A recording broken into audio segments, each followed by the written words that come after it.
modeler to rival the sound and feel of a real tube amp, Steve?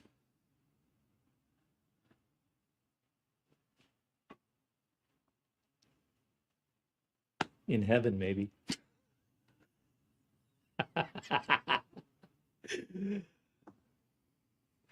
Hello! Greetings, everyone. What's under their short sleeves? Yeah, oh, yeah. Kelly B, Eraserhead. That's correct. How you doing? I have no idea. I don't even know. I don't even know how to answer a question like that. Praying for hair growth? What's up, John? My man. No, we were doing our Laurel Near imitation.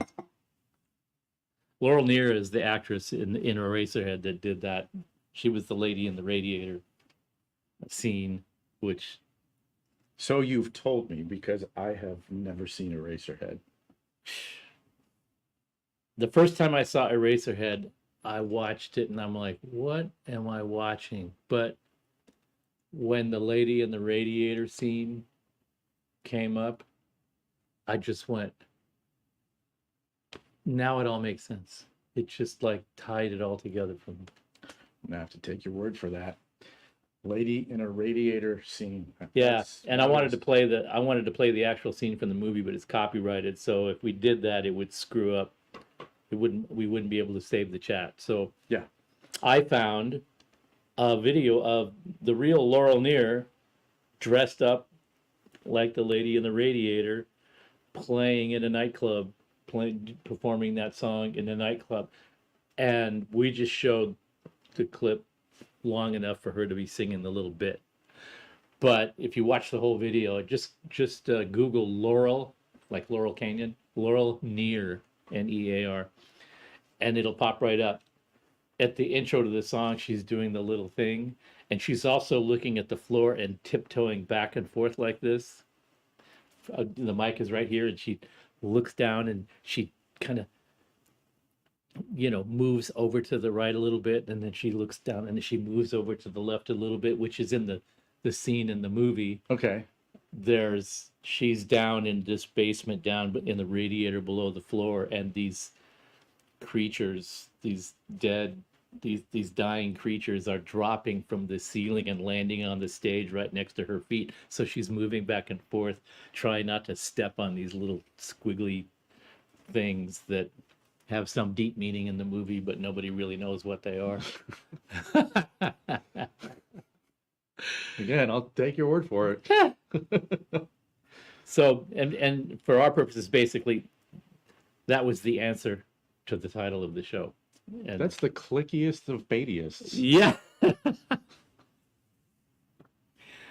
I mean, I've just been watching all week, last couple of weeks, just this. Well, it's been going on for months, but it's reached a fever pitch on the last couple of weeks. The whole thing with all these videos, it's the end of tubes, it's the end of amplifiers, and this is the modeler to destroy all tube amps and blah, blah, blah. And I'm just like, yeah, sure.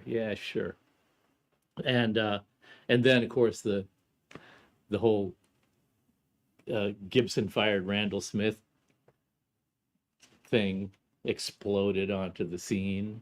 Started out with an unfounded rumor, and it just built and built and built and built on more fluff. Absolutely nothing of no evidence, no facts, nothing.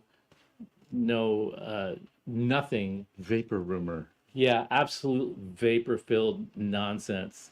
Until, I guess, because it started over the weekend, and then that following Monday, I guess Gibson felt compelled to make some kind of, to address it, make some kind of statement, which they did. And all it did was add to the whole thing, because the end of this, whatever magazine published the story of the statement, followed it up with, there has been no there's been no comment from Randall Smith. That's what I was going to ask. Yeah. He's just MIA. Which only feeds to the insanity of it, because I bet you Randy's laughing his ass off, honestly. I bet you he's just going, yeah, let him have their fun. But PJ's asking, do you think he has a non-compete? Okay. Or does it matter with Randall? He's just, I'm peace. I'm done. I did my work. I think that anybody that's thinking of it rationally at all would basically, in their mind, if they did this little mental exercise, they would not want to ever comment on again. Which is,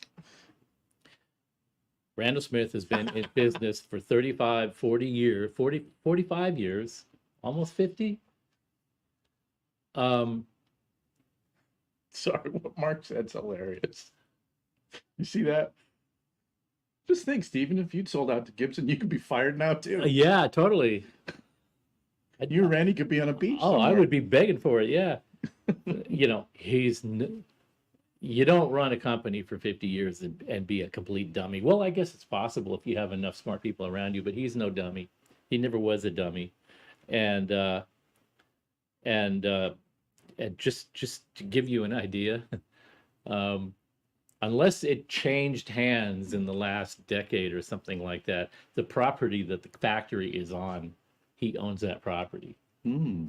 He bought it from a farmer when it was farmland. There was nothing on it, and he built the factory on it, and then it got added on to as he started building commercial space to lease to other people. So that's been a huge and luckily timed real estate investment. So, and they sold a gazillion amps at a time when there was a demand for a zillion tube amps a year. Yeah. So he did just fine. And if you just like extrapolate, you know, their annual revenues and then multiply it a couple of times, you got to figure that Gibson probably paid him between $50 and $100 million for it. So the guy is not hurting. He already had money in the bank, real estate in Petaluma, in two different places, his residence and the industrial area, and he was already set up before he sold it. So all he did was just add to it, and he probably gave all of his key people just huge bonuses, and so he could just go be himself, which is, I'm just going to be myself. I'm here. Whatever my contract to stick around and help with the transition, I'm here for that. And there's nothing in the contract that says I have to be anything more or less than myself. Mm-hmm. And he would be a person that would be nothing more or less than himself. And he's set up. So he would just, if I was him, I would be saying, I'm just going to keep doing what I do and what I know how to do and what I think is best for the company until they get sick of my ass and throw me out the door. And on my way out, I'll be lighting $100 bills on fire and throwing them over my shoulder while I'm waving. So I can't imagine that he wants to dive into the morass that is that whole ultra speculation stuff. Why would you need to? Yeah. And then, I mean, there's integrating himself into a machine that he's no longer, you know, the controller of the rudder. And I mean, if you have, they call that FU money. Yeah. If you have that, Yeah. like a couple years of it, and he's probably like, yeah, I'm done, you know. Well, see, that's the thing about valuations, Dem, is that you don't really know what their revenue is on paper, and I am speculating there, but Gibson didn't buy Mesa. The hedge fund company that owns Gibson bought Mesa, and those are the kind of companies that buy companies that have value, long-term value, and they extrapolate that long-term value by calculating what the net return is going to be over a period of time. That's what it's worth, not what it's worth today. It's what it's worth 10 years, what it continues to be worth 10 years from now, if they don't dig a big hole in the ground and bury it and mess it up, which a lot of people are speculating they will do, but we haven't done it in the last 3 years. What makes you think that they would do it now? Well, we'll see. It's not like Randall was like holding the fort, you know, against all the Gibson guys. Yeah. And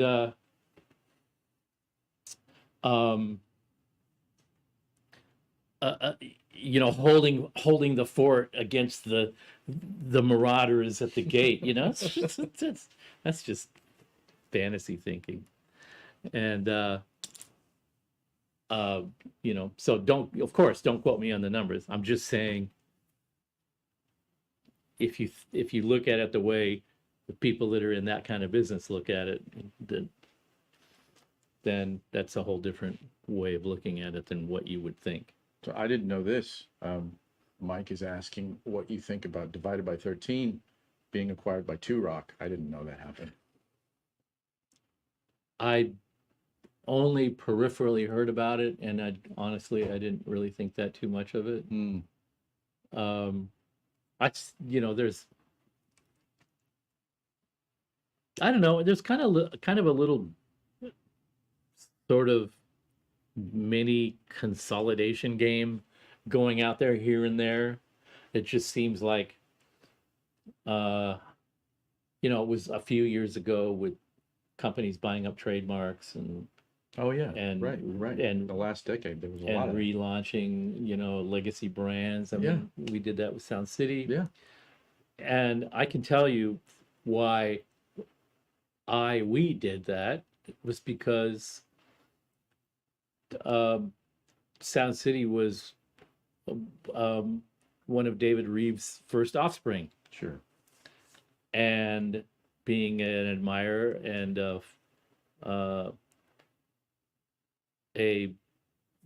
admirer of David Reeves and all that he created, which wasn't that great of amount of stuff, but it did have staying power for all the reasons that it would have staying power.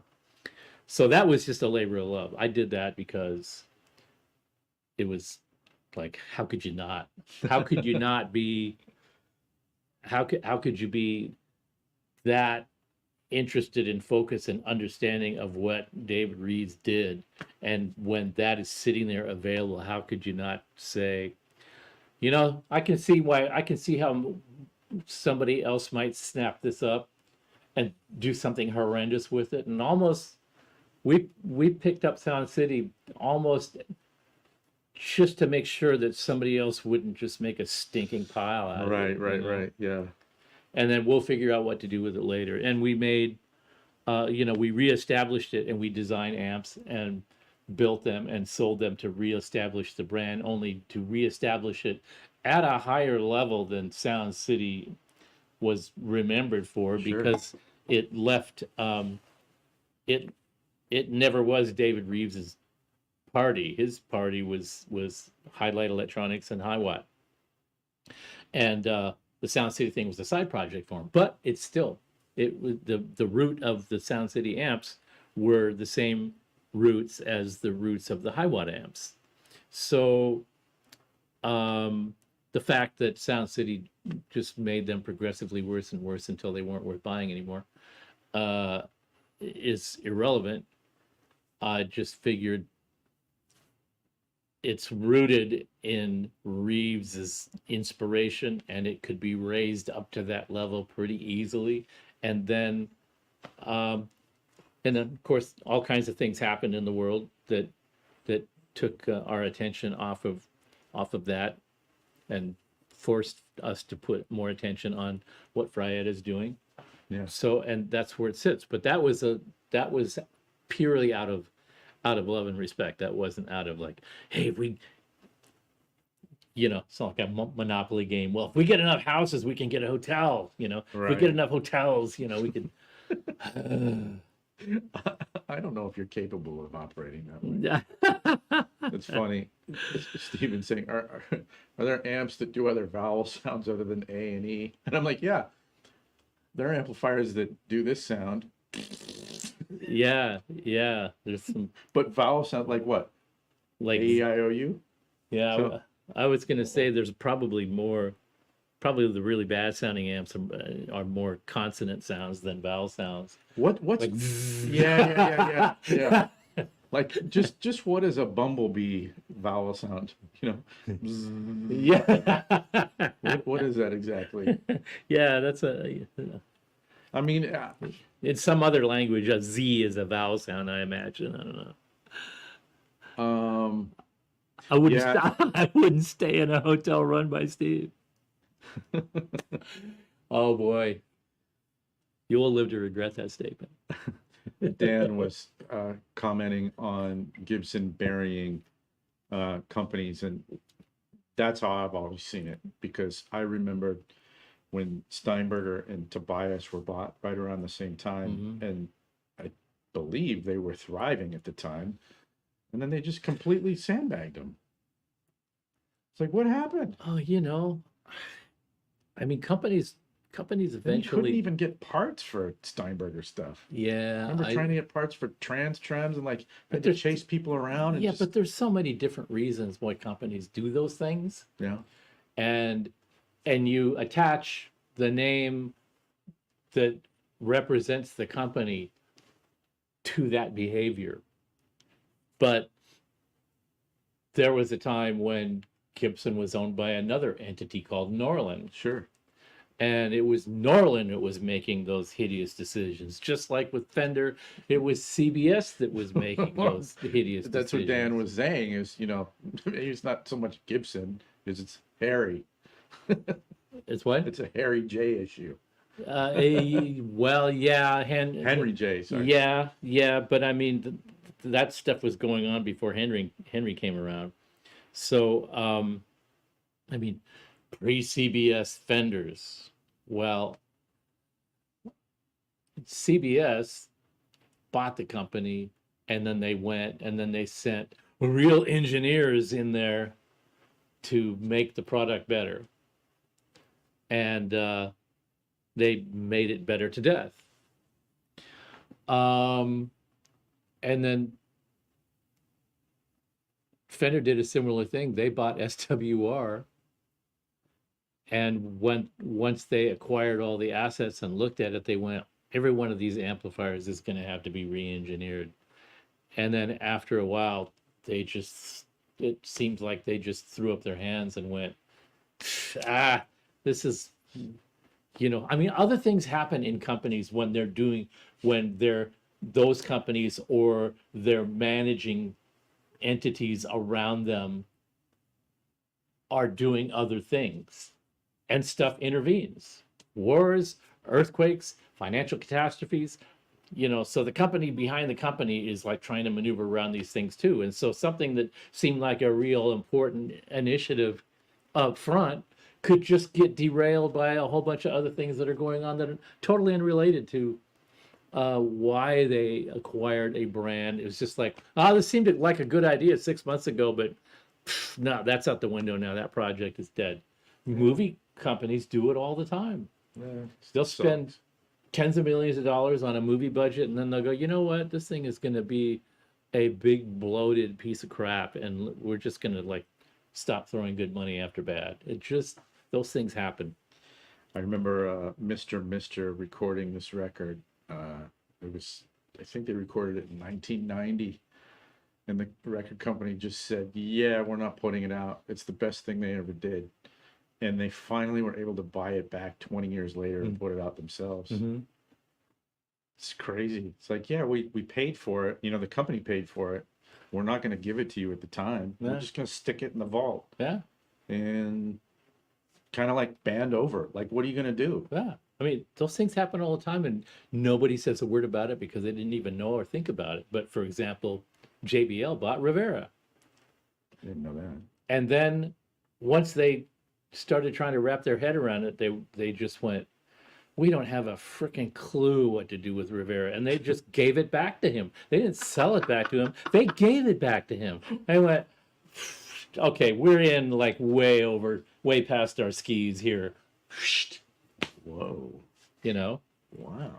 So those things happen. Wow. There's all kinds of variations on that theme. All right. So seriously,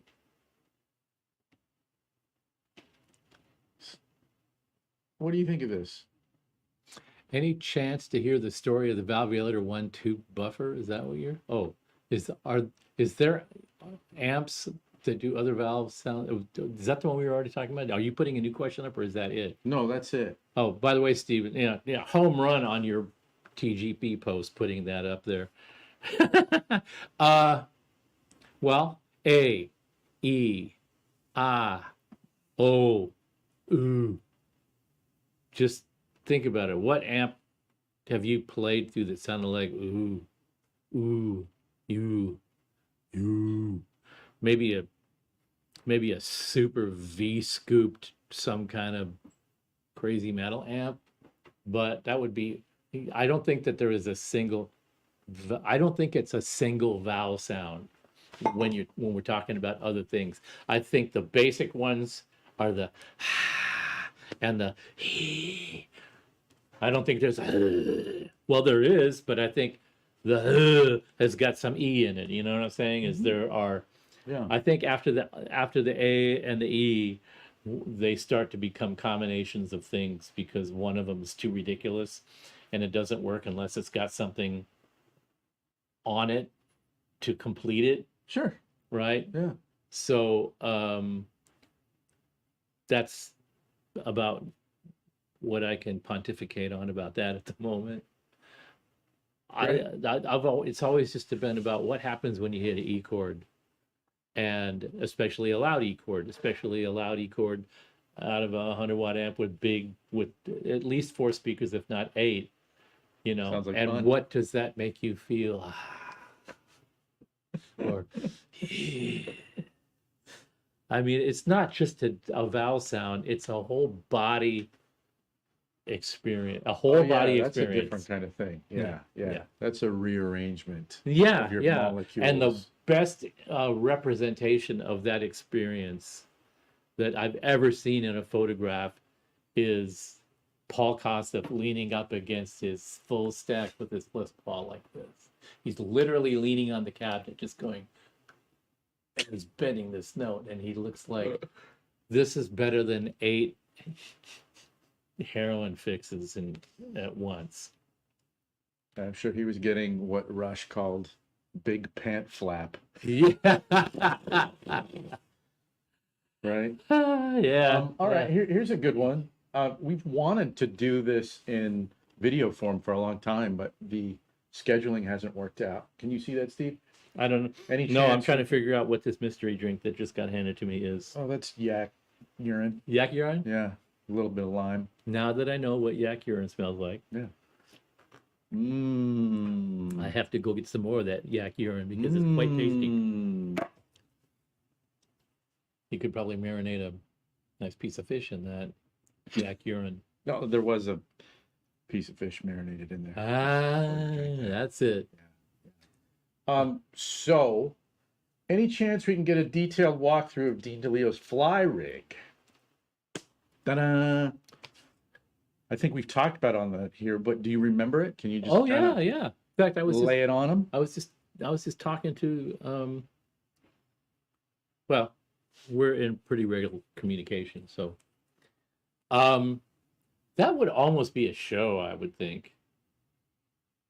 So are you saying you're not going to answer Scott's Well, question right now? a detailed walkthrough, I can give you the cliff notes. Yeah, do the cliff about notes, that? and then we'll do because we really wanted to do kind Yeah. of an expose on that kind of thing, his rigs. But the cliff notes version is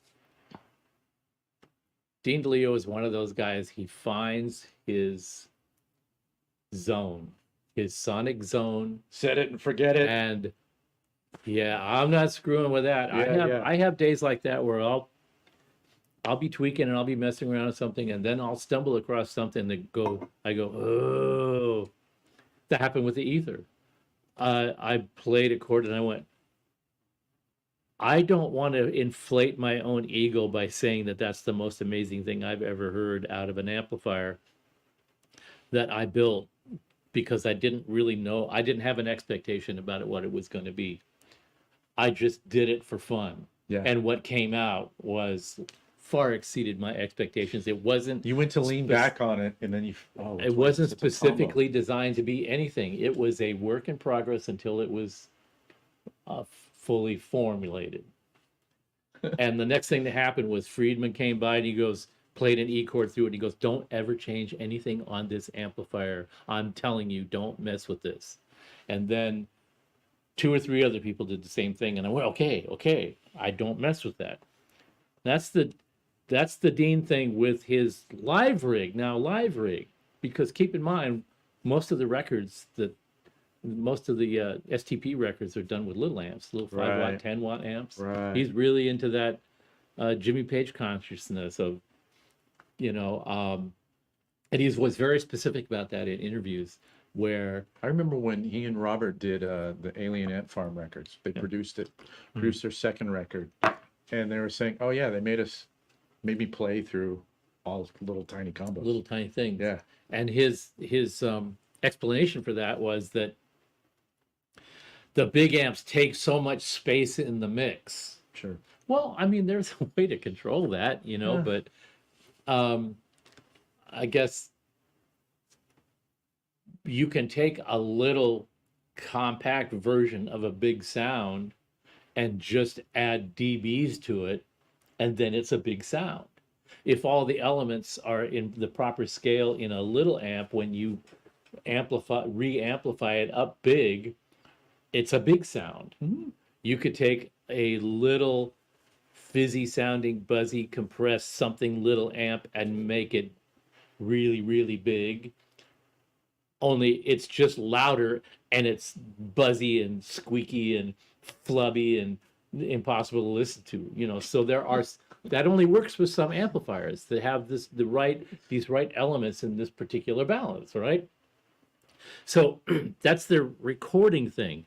The live thing was just some effort to get some of the basic things that he did on the record into a live rig that was repeatable. And there wouldn't be any real reason to refine that, because the only refinement of it would be to bring his little amps and slave them and then put them through a big rig, and it would be a similar kind of a thing. And that's essentially what he did. He took a preamp that he liked the sound of and put it into a power amp that he liked the sound of, and the power amp wasn't a really highly colored power amp. It was just a sort of a generally broad, Just make it big and loud. broad palette Yeah. guitar amplifier into big cabs so that it felt big and full on the stage, when you could simulate that big full sound in headphones or in a control room in a studio. But you get out on stage and try to do that, it falls apart. Actually, a long time ago, Steve Miller showed up at a concert. The Steve Miller Band showed up live where they had a bunch of Princetons or something, like 20 or 30 of them all stacked on top. He played through all of them. And Sounds like a Billy Gibbons. yeah, thing. and the next guy that tried that was, of course,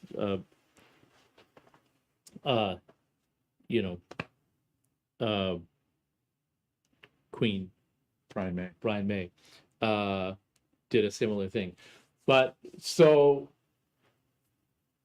Dean put a rig together with the Demeter preamp and that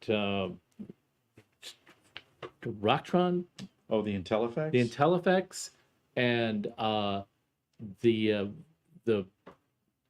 MIDI, the really super basic MIDI controller thing that he used, that he only actually used that to change reverb and delay presets, because he basically used the low gain of the second channel on the preamp and then boosted it to the higher gain version of the same thing for the low gain and the crunch sounds and the solo sounds, and then pedals. And then for the clean sound, he switched out into a Vox AC30.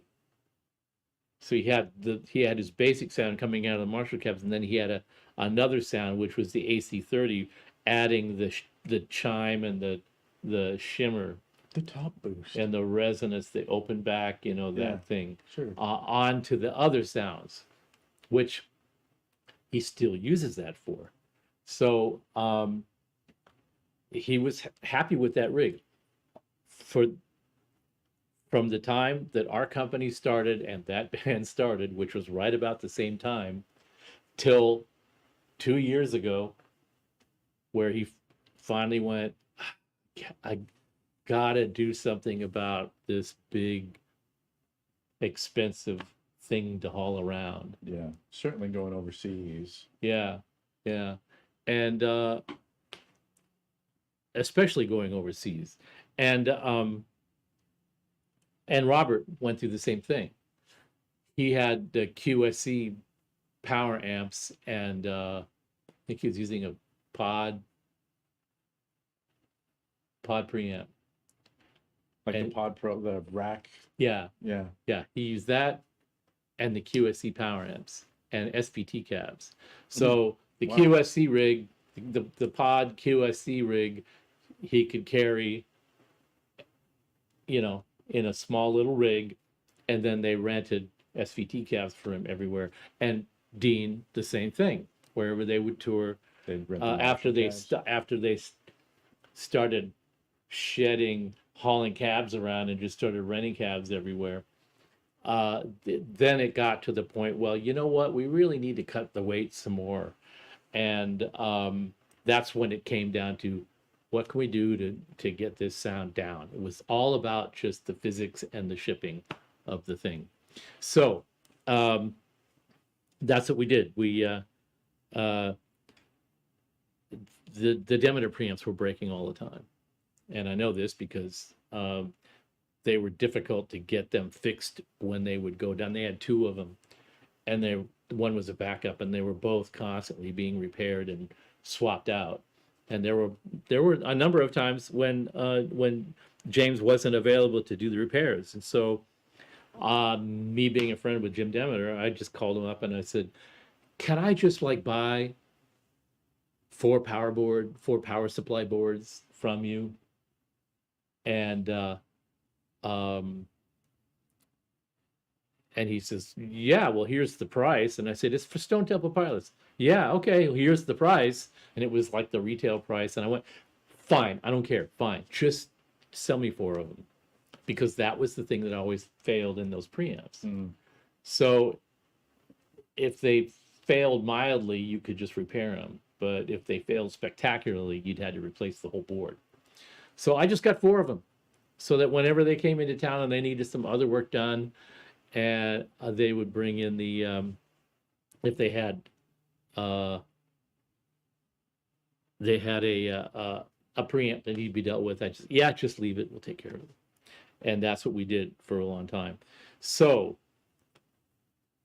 the whole thing was, we want to get rid of the unreliability and the problematic preamp, and we wanted to get rid of the weight and size of the power amp without changing what Dean likes, my sound, the way I hear it, the way it feels. I just want a small version, a small package version of the same big thing I had. And I went, yeah, I think we can do that. Let's just see. I already knew that he's been using the classic power amps this whole time. And I knew that over the years he had been switching them to the half power mode. So he was only using them 50, 60 watts worth of the power of each channel. And probably not even that. Because if he was switching them to half power and really pounding on them, we would have known, because amplifiers running in half power mode behave differently than in full power. So when they need maintenance, you can tell they leave No kidding. they leave a little footprint. Yeah. Wow.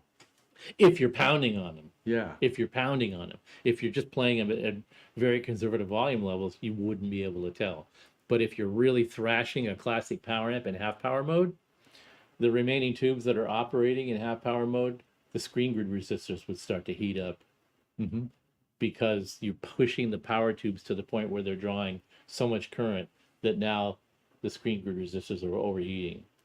But nobody really, you know, you talk about, oh, everybody's playing quieter these days. Well, that's actually been going on for about 20 years. That reduction of stage volume thing has been a much longer process. It's only more noticeable now because it's gotten down to practically nothing. And so I just wagered that he wasn't even remotely touching the power available out of the classic power amp, even in half power mode, and that the LX2 was going to do the job. And he still wasn't going to be pushing that at full output either. So, for the preamp, I don't have a preamp that I can build you right now, but what I can do is I can give you what I know you're trying to get out of the Demeter, and I can give that to you by setting you up with a deliverance module in a Sin 2. Had to be a Sin 2 because the Sin 1 is too tall Yeah. to put in a single rack space, and we were talking small here. Right. So we did the Sin 2, but he only wanted the one module and the two sounds, the higher gain sound and the lower gain sound. Yeah. So we did a Sin 2 platform with one of the module slots just covered up with a blank panel. Okay. And then the other one is the deliverance module. And I did a couple of little tweaks to it. I was in the process of doing that anyway, with the eye towards the Deliverance 2 Plus would be coming. Right. So right. I remember the next Yeah. iteration of the Deliverance 2 would be the Plus, and therefore there should be a Plus module. Well, that's still in the works, but that was sort of the underlying motivation behind the tweaking of the module. It wasn't specifically for Dean. He doesn't ask for specific things like that. He just goes, I need a thing. Here's a thing. That's a good thing. I'm happy with that thing. Thank you. I'm done. It's not, oh, the top or the bottom or the saturation or it's none of that. It's just, this is working for me. And so when I went to the rehearsal studio after he had played it, and I purposely didn't go down the first time to show it to him, their guitar tech, Bruce, did that. That way I felt like I wouldn't be trying to push him in any kind of a direction or give him too much information. No pressure. You know, I didn't want to Evaluate it without. Yeah, the I didn't builder want to standing I over didn't his want to be shoulder. standing there. What are you going to do with this? You know, Yeah. I like to sort of stay in the background until it's time to have a conversation. So I did that. He made a couple of comments, a couple of little minor tweaks back, and the second time I took him back, I said, okay, now I want to hear exactly what you're doing with this in real time. And that's when we actually sort of settled on this is going to be the rig. How we got settled on it was, he goes, I think this is just right here, and he hands me the guitar. What do you think? I go, well, it doesn't really matter what I think. He does. Well, what I want to know what you think, and I just played a couple of chords, and he goes, wow, you sound really good. I said, your rig sounds good, and he goes, yeah, it does. And that was it. That was the end. So what is it now? Does it still have the Intel effects in there? Yeah, because he likes the sound of that. It doesn't weigh. There isn't anything out there that sounds exactly like that or is smaller or lighter. You know? I mean, that part of it, I think he's still using the stupid MIDI octopus or whatever it is, the MIDI thing. But he only uses it for 2 presets, so it doesn't matter. What else you need? Well, He spent actually more time tweaking with guitars than the rest of his rig. And he's using Nelson's guitars most of the time now live. man. Primarily because they sound effing great. There's one. And then secondarily is because they're very light, you know, they're much lighter. And they're so fun to play, they play themselves. So I'm just going to plug this because not only is it a beauty and a fun to play, but I don't show it off enough. Screen. It's grind. It's screen. All right. I guess that was a little longer than Cliff Notes, but I still think that we could flesh it out and do a. Yeah, Mark said that's the Steve Notes version. Yeah.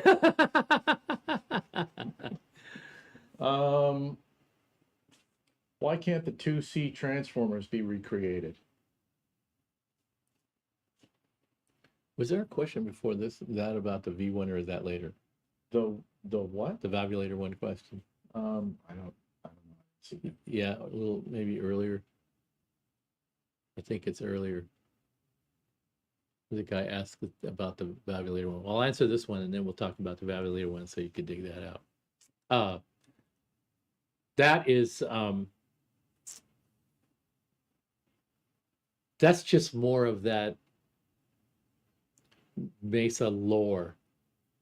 Companies, a lot of times a company will just say something to try to end the conversation. Why don't you make a Mark IIc? We can't get the Transformers anymore. Now go away.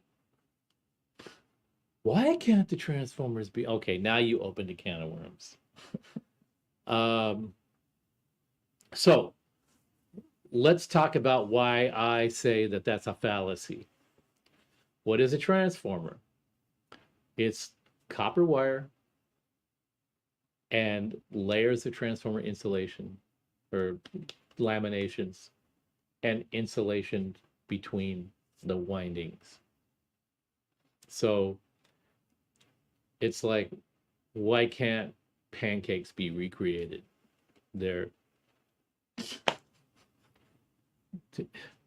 It's flour, baking soda, milk, an egg, and then I like to use a little salt and whiskey in mine, but whip, pour, cook. There is a lot to transformer design when you initially design a transformer. Once it's designed, its characteristics can easily be recreated. You just use the materials that were used in the original, and those materials have not changed. There's 2 or 3 different grades of silicon steel. There's copper wire, and then you wind the copper, and then you connect the leads, and then you put it in an amplifier chassis, and you wire it up. So there is no, the 2C transformers can't be recreated. There's only, we choose not to recreate the 2C transformers. Denied. For our own practical or selfish reasons, whatever you want to call it.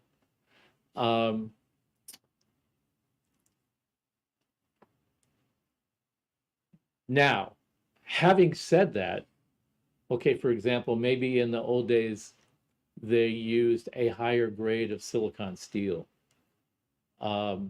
which imparted an improved efficiency in power transfer.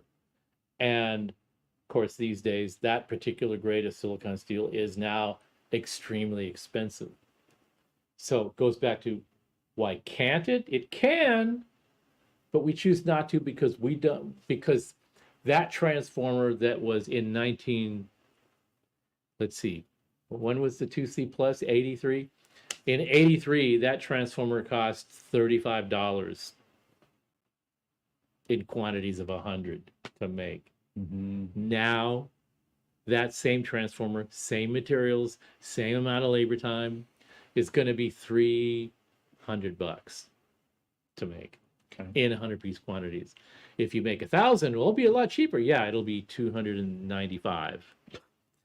The break point really is right at about 100, where it really falls off, and then after that, it just becomes incremental. Okay. So maybe that calculation has changed over time. Maybe the break point at higher quantities in the 70s and 80s would have been more significant, but not these days. No, once we once we establish a design for a transformer, and we keep reordering it over and over and over again, the price gradually increases, generally with the rate of inflation. Okay. But once, and this is because the transformer manufacturer can depend on the customer to buy a certain quantity, you know, year after year after year. So as long as the formula stays the same and they don't have to retrain anybody or retest anything or try any new materials or do anything other than just crank them out, the price increase follows the price of inflation. But the minute you change anything about it, then it's a new part. And its price is calculated based on today's metrics, economic metrics that go into how much those individual parts cost. And they have they don't charge us to do the engineering and the prototypes and the samples, you know, to get an approval from us. So they've got some costs, some sunk costs that go into the initial one. And then they start making them, and then you buy them consistently. And if you keep buying them consistently now, that transformer is $200. It's kind of like rent control. Yeah, and over a few years, it's going to go to 225, 250, blah blah blah blah. Yeah. But the transformer that we were paying $40 for in 1990, we're paying $150 for now. So, and if we just redesign that transformer would instantly become a $250 transformer, and then in 5 years it'll be a $300 transformer. So when a company says, yeah, we can't make that anymore, what they're really probably saying is we don't want to make it anymore, because here's what's going to happen. The transformer is the most expensive component in the amplifier. And the next thing is the chassis. Actually, the next thing is the cabinet that the box that the head is in. And then the next thing is the chassis. And then all the rest of the stuff. So when that's the metric, and oh, well, people are charging crazy prices for a Mark II-C now, man, $5,000, that's insane, blah, blah, blah. All right. Recreate a Mark II-C Plus today. It's going to be a $6,000 amplifier. And they know that. And they know that when they build, they go, oh, everybody wants a 2C Plus. We're just going to make it. And then put it out there, and people are going to go, screw you. I can buy a used one for $4,500. The $4,500 that was, you know, over the top and unaffordable before is now the deal. So, yeah, companies know that end users have the wish list, which is constantly escalating, you know. Yes. Can virtually not be satisfied by any one company. And so they want, you know, what people say they want and what they will pay for, and then what you give them, and then they're going to look at you askance and say, well, like, you know, the big thing with Marshall right now is people bitching about the transformers being made in I'm going to look at you askance. Yeah, it's Indonesia or something like that where the transformers are made. 2C Plus is $10K now. Hey. Yeah, well, if they made it a faithful, exact reproduction of a Mark II-C Plus, it would be 10,000 as well, because the amount of labor time and the expense of the parts, it would be up there. No, probably not 10, probably 6, maybe 6, 8. But yeah, it would be expensive, and it would be a disappointment, and they would get loudly hounded by the faithful about that big money grab. And especially if Gibson does it, if the Mesa does it under Gibson's auspices, it's Right. going to be, if Randy was here, he wouldn't have charged that much. You know, there is no winning that debate. No winning it. It's just a lose-lose situation. We can't all the way recreate the Hence, 2C Transformers. Right. End of story. All right. You want to talk about the Valvulator 1? Yeah, yeah. And I don't know if Joe is here or Joe shows up. Joe, who's had his SigX amp in our shop for many moons now, it's that's waiting to be repaired. I personally and solemnly apologize for the delay in getting that fixed. There's a lot of things that went into that besides the move and all the things that are going on, but the fact is, I'm the only one that can fix it. And even I have to set aside time and set up a test rig to completely thoroughly go through it and test it. And I just haven't had the time, because to do a setup, a test bench setup, I have to take over a bench that I've already bequeathed to another QC person. I have to basically take back that space and utilize all that test equipment to set it up a certain way. And it's a lot of setup to do for one amp. So I keep trying to get to it, and I keep trying to get to it, and I keep getting sidetracked or waylaid by daily events. And so I came up with a new strategy, which is what I was doing is I was waiting and not letting people send any other SigXs to us for repairs until I got that one done. But I've changed my philosophy now. I'm going to get 3 or 4 of them, and I've got 2 now. So I've got 2 more on the way in, and I'm going to do all 4 of them at the same time. That way, when I build the setup, I do it one time, and then that's as many SigXs as we ever fix over a 2-year period is 4, maybe 2. So that's my apologies for the delay. I will get to that, and it will not be very much longer now. But I feel your pain, and I apologize for the long delay. And I will get on the case, and you will be a happy camper when you get it back. Aww. So, and then, all right, for that. And now let's talk about... Any chance to hear the story of the Valvulator 1 tube buffer? Yeah, I alone can fix it. Yeah, okay. I'm just going to get shit from Hamster all night long, and that's just fine.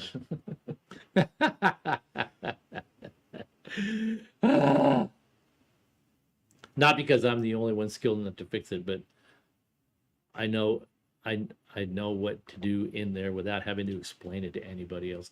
And if I don't have time to do the repair, I also don't have time to explain the nuances to a field service guy who's going to pelt me with 8 million questions during the process. So, onward and upward. Sounds good to me. Could you hit me with that question again? Oh, yeah. It's actually, there's a few different components. So, any chance to hear the story of the Valvulator 1 tube buffer? So, just talking about the whole damn project. And then, why first choose to make it? Why did you discontinue it? Were detailed specs ever released for it, or only the manual was produced? Okay. I was playing in a band. We were doing... Don't ever do that. We were doing a few Cream songs, and shock, amazement. And one of them required a wah-wah pedal, and I hated the idea that the wah-wah was eating the sound of the guitar when it wasn't on. I didn't like the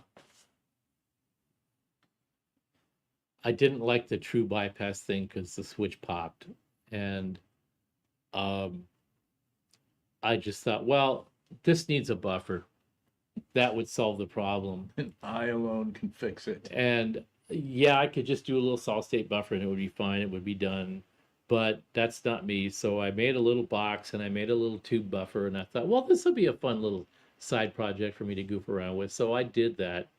So I made a little tube buffer specifically to use with my wah-wah, with my Les Paul Jr.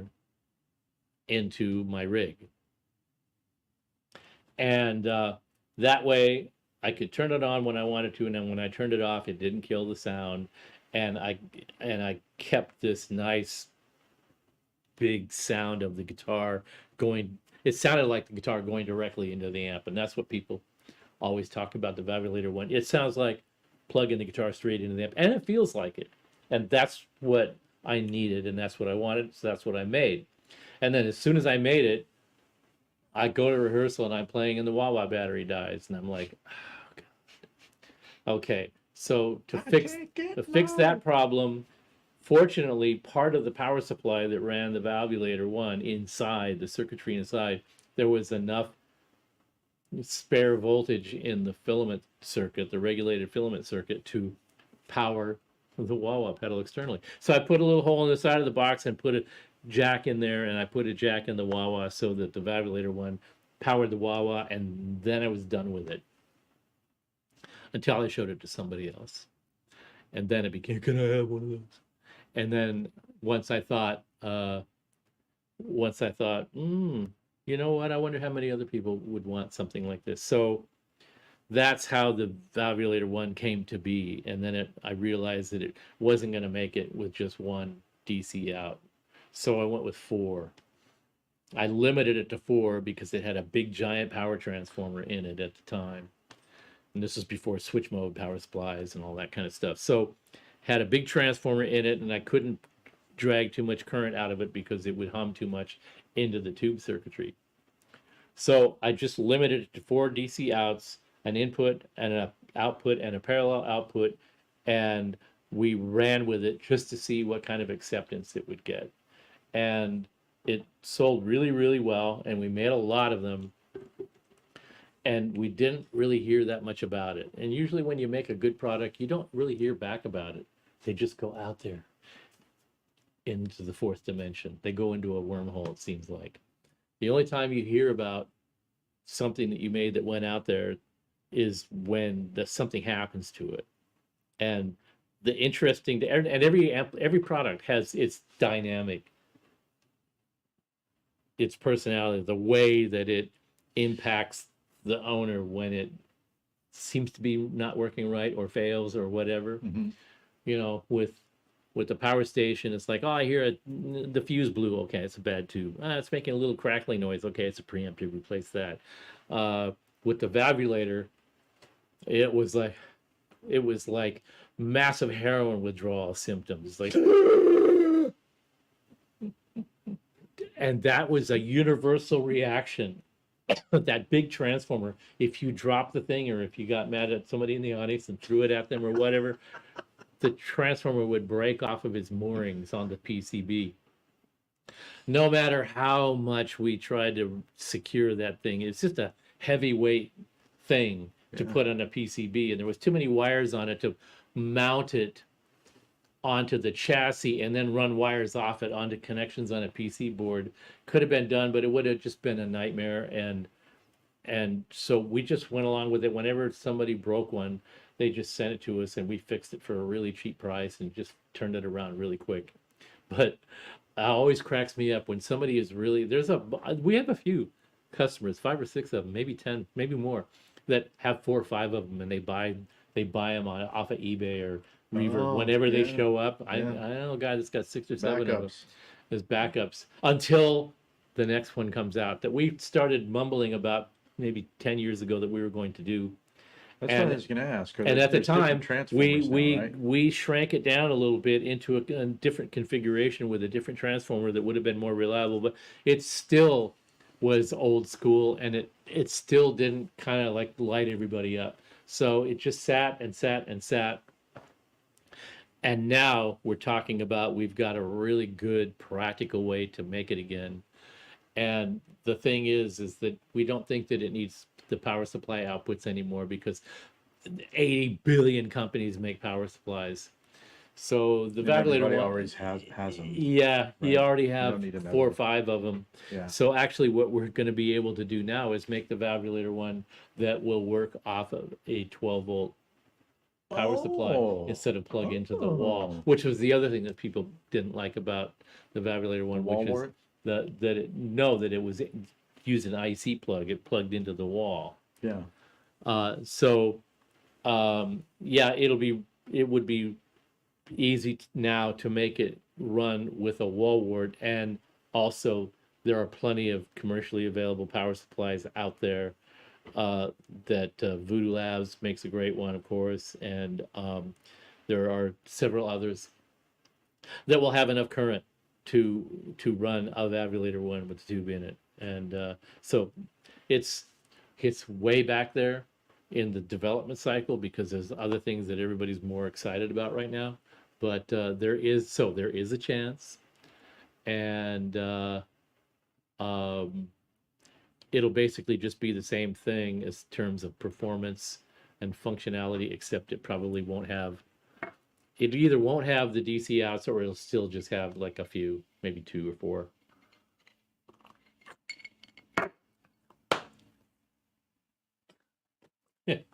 Moving right along.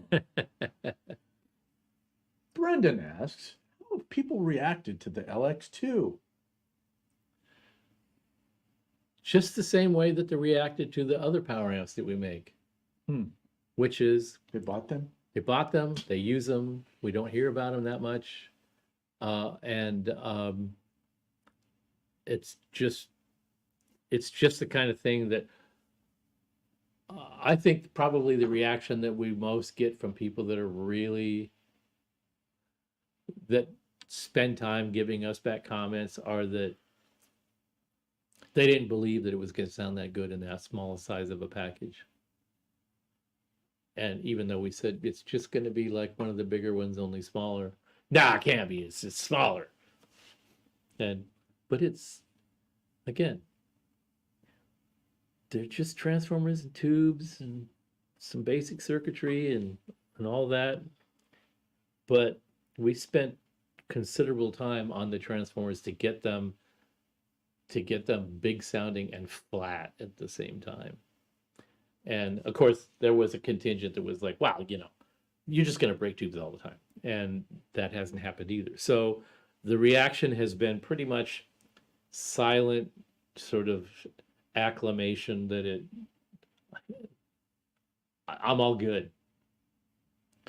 And the range of artists that are using it was really what's hilariously good. I mean, Michael Landau played through this thing is fucking awesome. I just don't want to carry it around. It's too heavy. So he got a PS2 instead. But that was a couple of years ago. Now he's got a couple of 100-watt heads sitting on the floor. There's a video of him. He just recently played at the Baked Potato. He's got a Park amp and I think another thing just sitting on the floor, and he's got a power load sitting on top of it that goes to the front house. And then he's got his pedal board, and that's it. So his rig kind of fluctuates between what I like, what's practical, what I want to lift, and now I got a new hair at my ass. I want to try something else. So a guy like Landau, a guy like Stephen Carpenter in Deftones, and Roy Lozano in what's his current band now? His new band. I'm just blanking on the name. Sorry, Ray. Or Roy. It starts with a D. Somebody help me out. Anyway, there's just a bunch of different people using it. Pete Anderson. There's just a range of people that are using, going, yeah, it's working great. That's why you don't hear from me. So we're really happy about the performance of that. And every couple of months, the production requirement increases just a little bit. Every month we have to make a couple more than the previous month. And that's an amp we introduced that in 20? That's what I was going to ask. 14? People think it's really new. People that are just discovering it now. Oh, I saw your new power amp. Yeah, 2014. So that's 10 years. It's just every year we make more of them than the previous year. So I'm really thrilled with the way that thing has been accepted, and I love using it myself. I just love using it myself. I love playing with it. I never use it in was the one time after the 292 and 252 had already been designed, and why don't you make a bridge mono?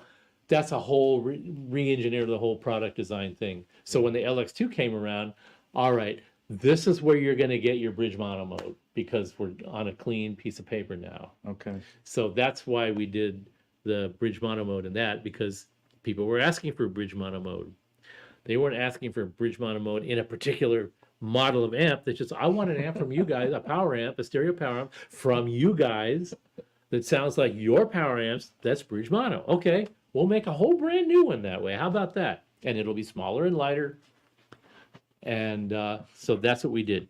I never use both channels. That gig that I did at the couple years ago, I did at the Greek Theater. I took the Sin 2 with a deliverance module and an ultra lead module in it, and a simple pedal board that had a tuner and a delay pedal, and that was it.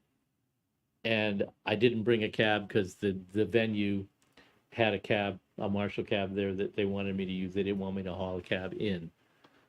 So that's what I did. I brought in this rig in a 2-space rack case, a little tiny pedal board in a shoulder bag, set it up on top, plugged into it, tuned, and I went, God, this is really easy. I guess I'm ready to go. And that snazzy jacket. And the snazzy jacket. And I only use one channel of that amp. And a couple of my longtime customers who are really phenomenal guitar players called me up and goes, that's the best live guitar sound I've ever heard at the Greek. And I'm going, get out of here. Come on. And, but, that felt really good. Hey, and by the way, how does it sound? I rearranged the mic a little bit, played with the levels, and we tried this new feature in StreamYard that supposedly reduces room noise out of the mic. So I haven't seen anybody say it's too distorted or too low volume or sounds funny or anything like that. So I'd be curious to hear. Is it reducing gimlet noise? I can hear that right now.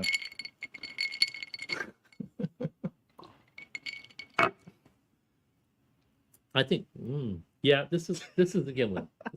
See, I'm not even paying attention. It's just good. That's all. It's just good. All right, you're going to answer another question, Fryat. You ready? You're going to talk about scopes. Can you talk about your approach to scopes? Do you your scope? Wow. Thank you. Wait, what are you talking about? They're saying that it sounds good. Oh. I listened to the last show and it sounded like the talking mic. You could hear it just getting on the onset and clipping, and it kind of sounded muffled and dullish.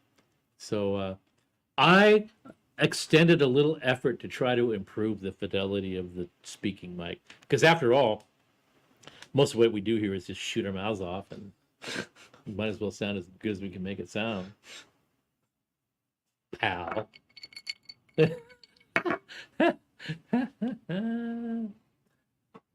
How you doing, Joe? Are you doing it? Are you still doing the 8-day weeks like I am? I was up till 4 a.m. So you're willing? You're admitting that you pussed out at 4. You didn't stay all the way to way. Yeah, but I'm enabling you. I'm not contributing much.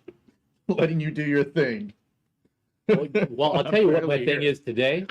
My thing is today is I woke up at 8 o'clock this morning and I just noodled around the house for a little while, and I made a coffee.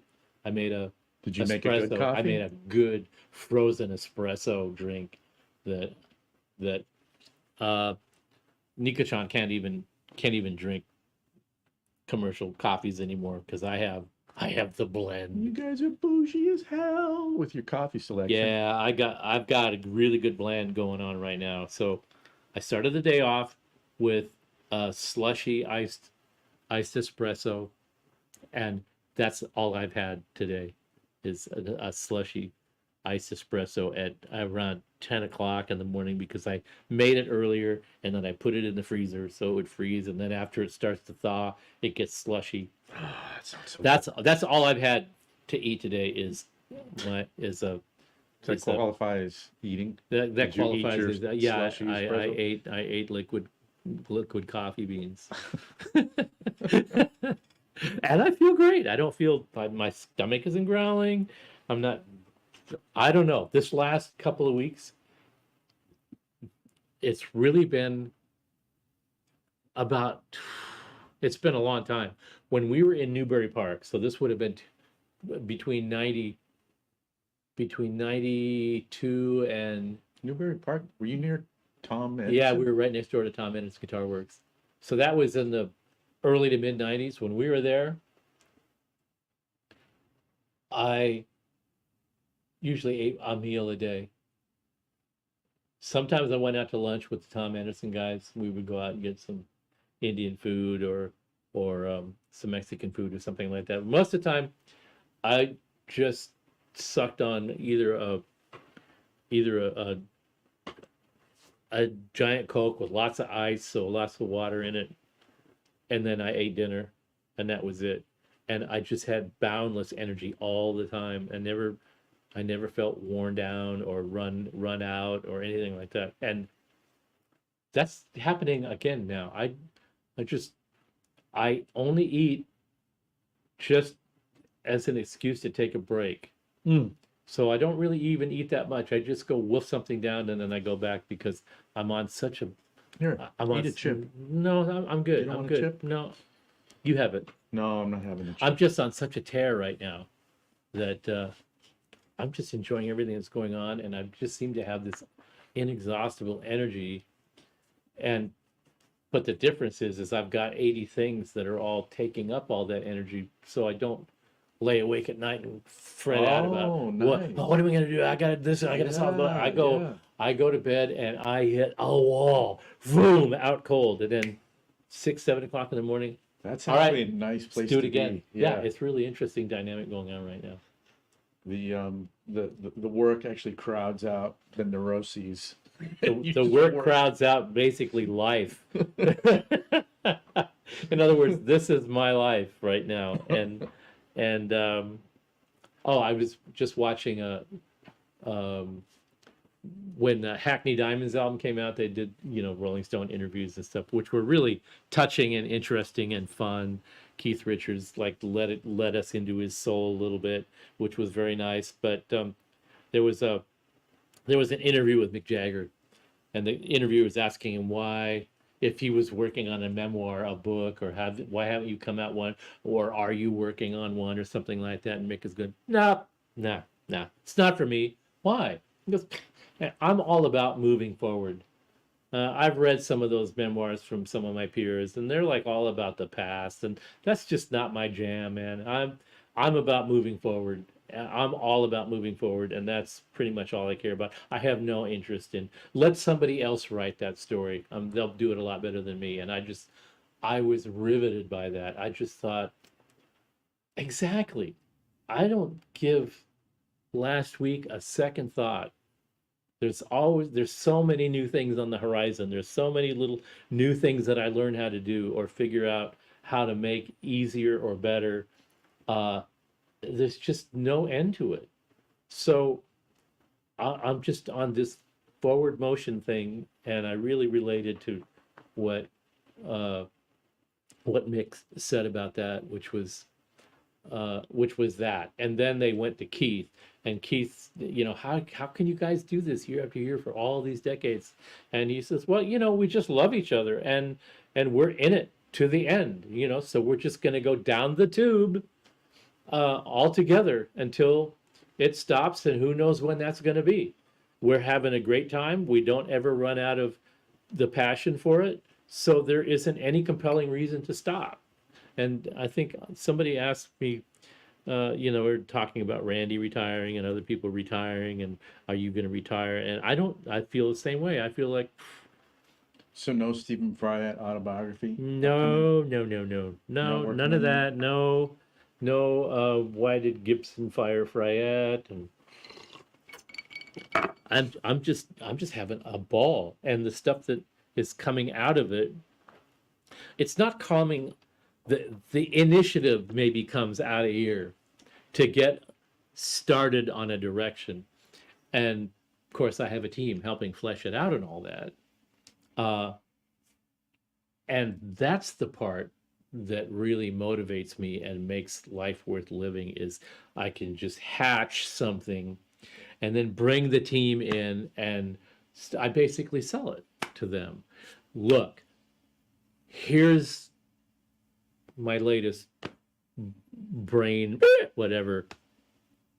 And they look at me like, oh, what's the point of this? Could you explain it? And I go, okay, this is the reason for it to exist. And they go, oh, okay, what do we have to do to make it happen? And then that's when we go to work.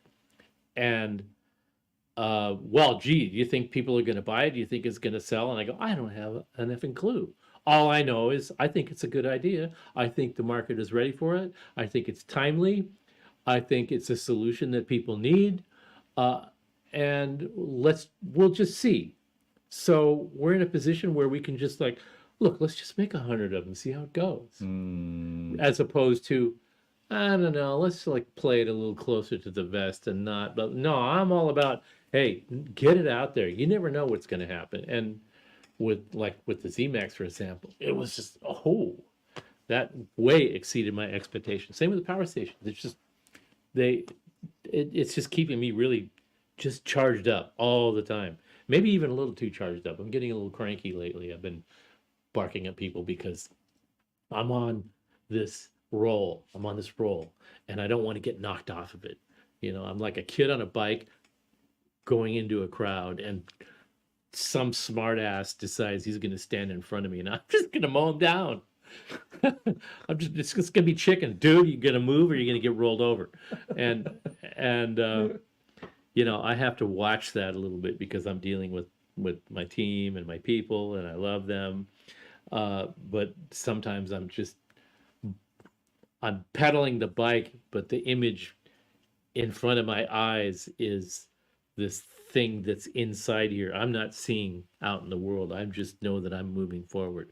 It's a funny space. It's hard to describe to anybody what that is. I mean, an artist like you would understand that. You've got this thing in your head trying to get it out, and your physical being is wrapped up in getting that to happen. And people on the outside of your body and head can't even remotely comprehend what that is until you get it out. And that can be frustrating for people around you. And it can be frustrating for you when you're trying to communicate with them, or you don't want to communicate with them right now because I'm all my horsepower is wrapped up in this thought, and getting kicked off of it is frustrating because then you have to get back on it, you know. And I don't want to get unhooked from a role, a moment, inspiration, a method. I don't want to get knocked off of that until I feel like, all right, I've got it fleshed out enough that I can walk away and take a break from it and come back and remember where I was, right? You're riding a killer wave, bro. All right, okay, I'm getting Ain't a little that- bit too, I'm getting too cosmic. Sorry. No. Yeah. But you do need to answer this question about scopes now. A question about what? Scopes. Can you talk about your approach to scopes? Do you float your scope or the device under test? Or do you don't bother with either? Sorry, because K2 is reading a lot of conflicting stuff on this. Oh yeah. Well, the reason that, as always with these things, the reason that you're reading conflicting stuff is because what you're really reading is different use cases that require different applications, different connections.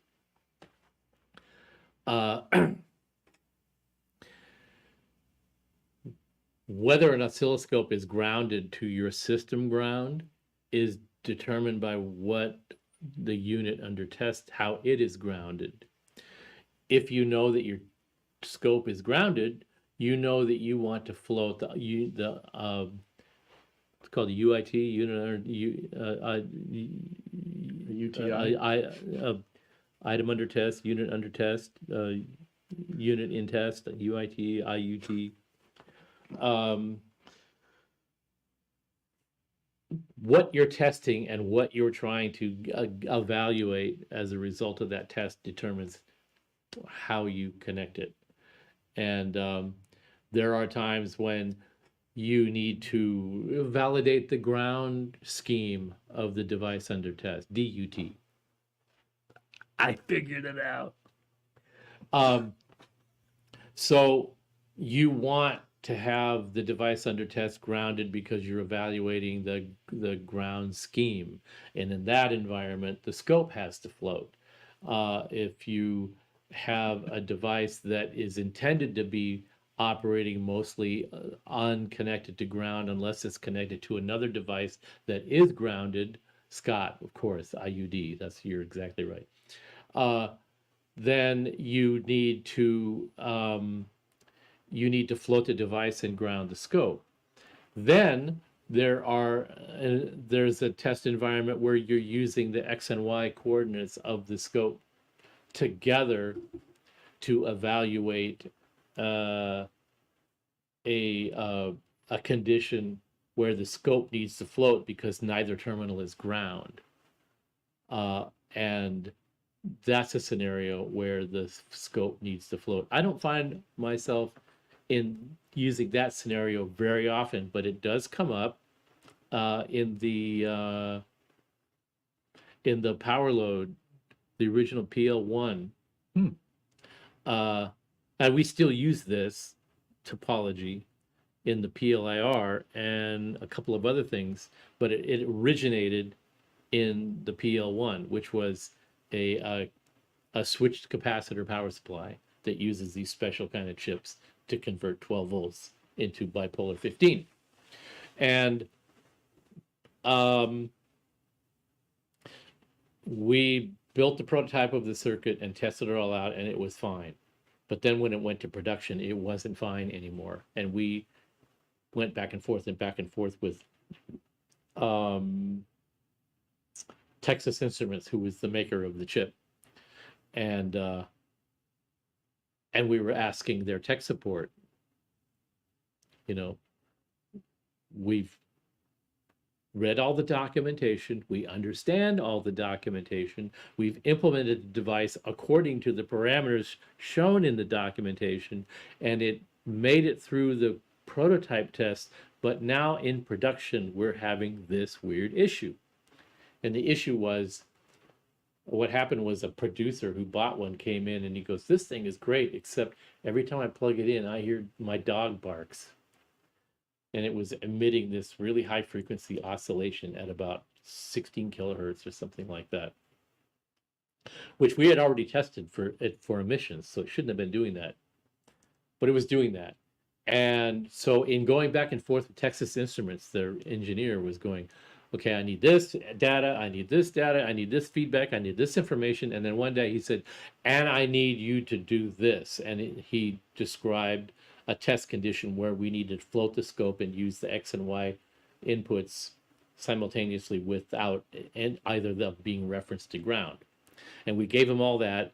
And he goes, well, everything you're doing appears to be right. Can you send us a sample board? And then we sent him a sample board. And he was testing it for a few days. He goes, I don't understand why this is doing what it's doing either. And then the next day his supervisor walked by him and said, oh, what do you got there? And he picks up the circuit board, and the guy goes, oh, they're having a problem with our switched capacitor chip. And he goes, well, I can see why. And the engineer goes, why? And the guy goes, it's hands on the board. It's not our die. It's a counterfeit chip.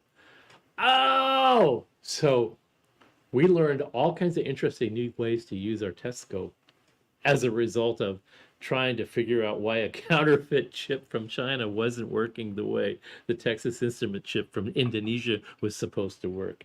And that's my scope story. We have a scope right now that it quit working. So I contacted the company and I I requested a return authorization for a warranty repair. And by the time they got back to me with the return authorization and determined that it was still under warranty, that I could set it stopped doing what it was doing. And that was a year ago, and it hasn't done it again since. Huh. So You smack it? it's not just you guys. We buy stuff and it breaks, and we contact the manufacturer, and sometimes they answer right away, sometimes they don't. But eventually everybody gets satisfied. All right. You done with scopes? Yeah. All right. Next question. Braxel got his Cyclops last week. Congratulations. I hope you love it. That's super awesome. And they want to know when the new amp switcher, when the zMAX is hitting the stores.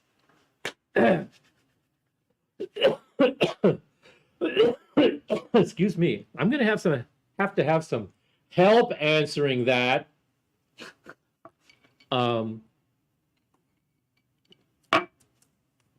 We built a small batch, like I was discussing before. We built a small batch to test the market. And the market said, you didn't make enough in the test batch. So that's pretty groovy. and then just as we were about to ship it, as often happens, I'm sorry, guys. I apologize. You don't do that very often. I'm sorry. In my best Frank Zappa voice, I'm sorry you got a head like a potato. Truly, I am. Amanda.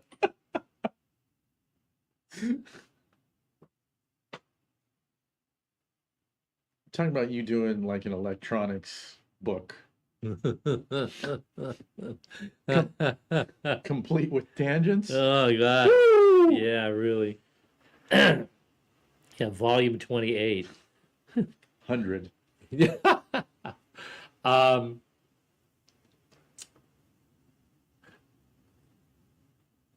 Fortunately, it's not a tear down and redesign, but it is a software update. And since it is a firmware update, and since it's not a firmware update that can be done in the field yet, that meant that everyone that we shipped would ultimately have to come back to get the firmware update. And the firmware the firmware enabled a couple of really cool things that we decided that it was more important to get the firmware in the first batch. So a couple of people have gotten pieces out of the initial batch, and those are coming back for the firmware update. But what the firmware update does is you have worked with it a bit, and you tried the quick switch function. Yes. And did you find it to be in any way buggy when you were trying to set it up and switching back and forth between presets? I don't anything like recall it being that? Okay, problematic. well, once you spend any time with it, it'll show up. Okay.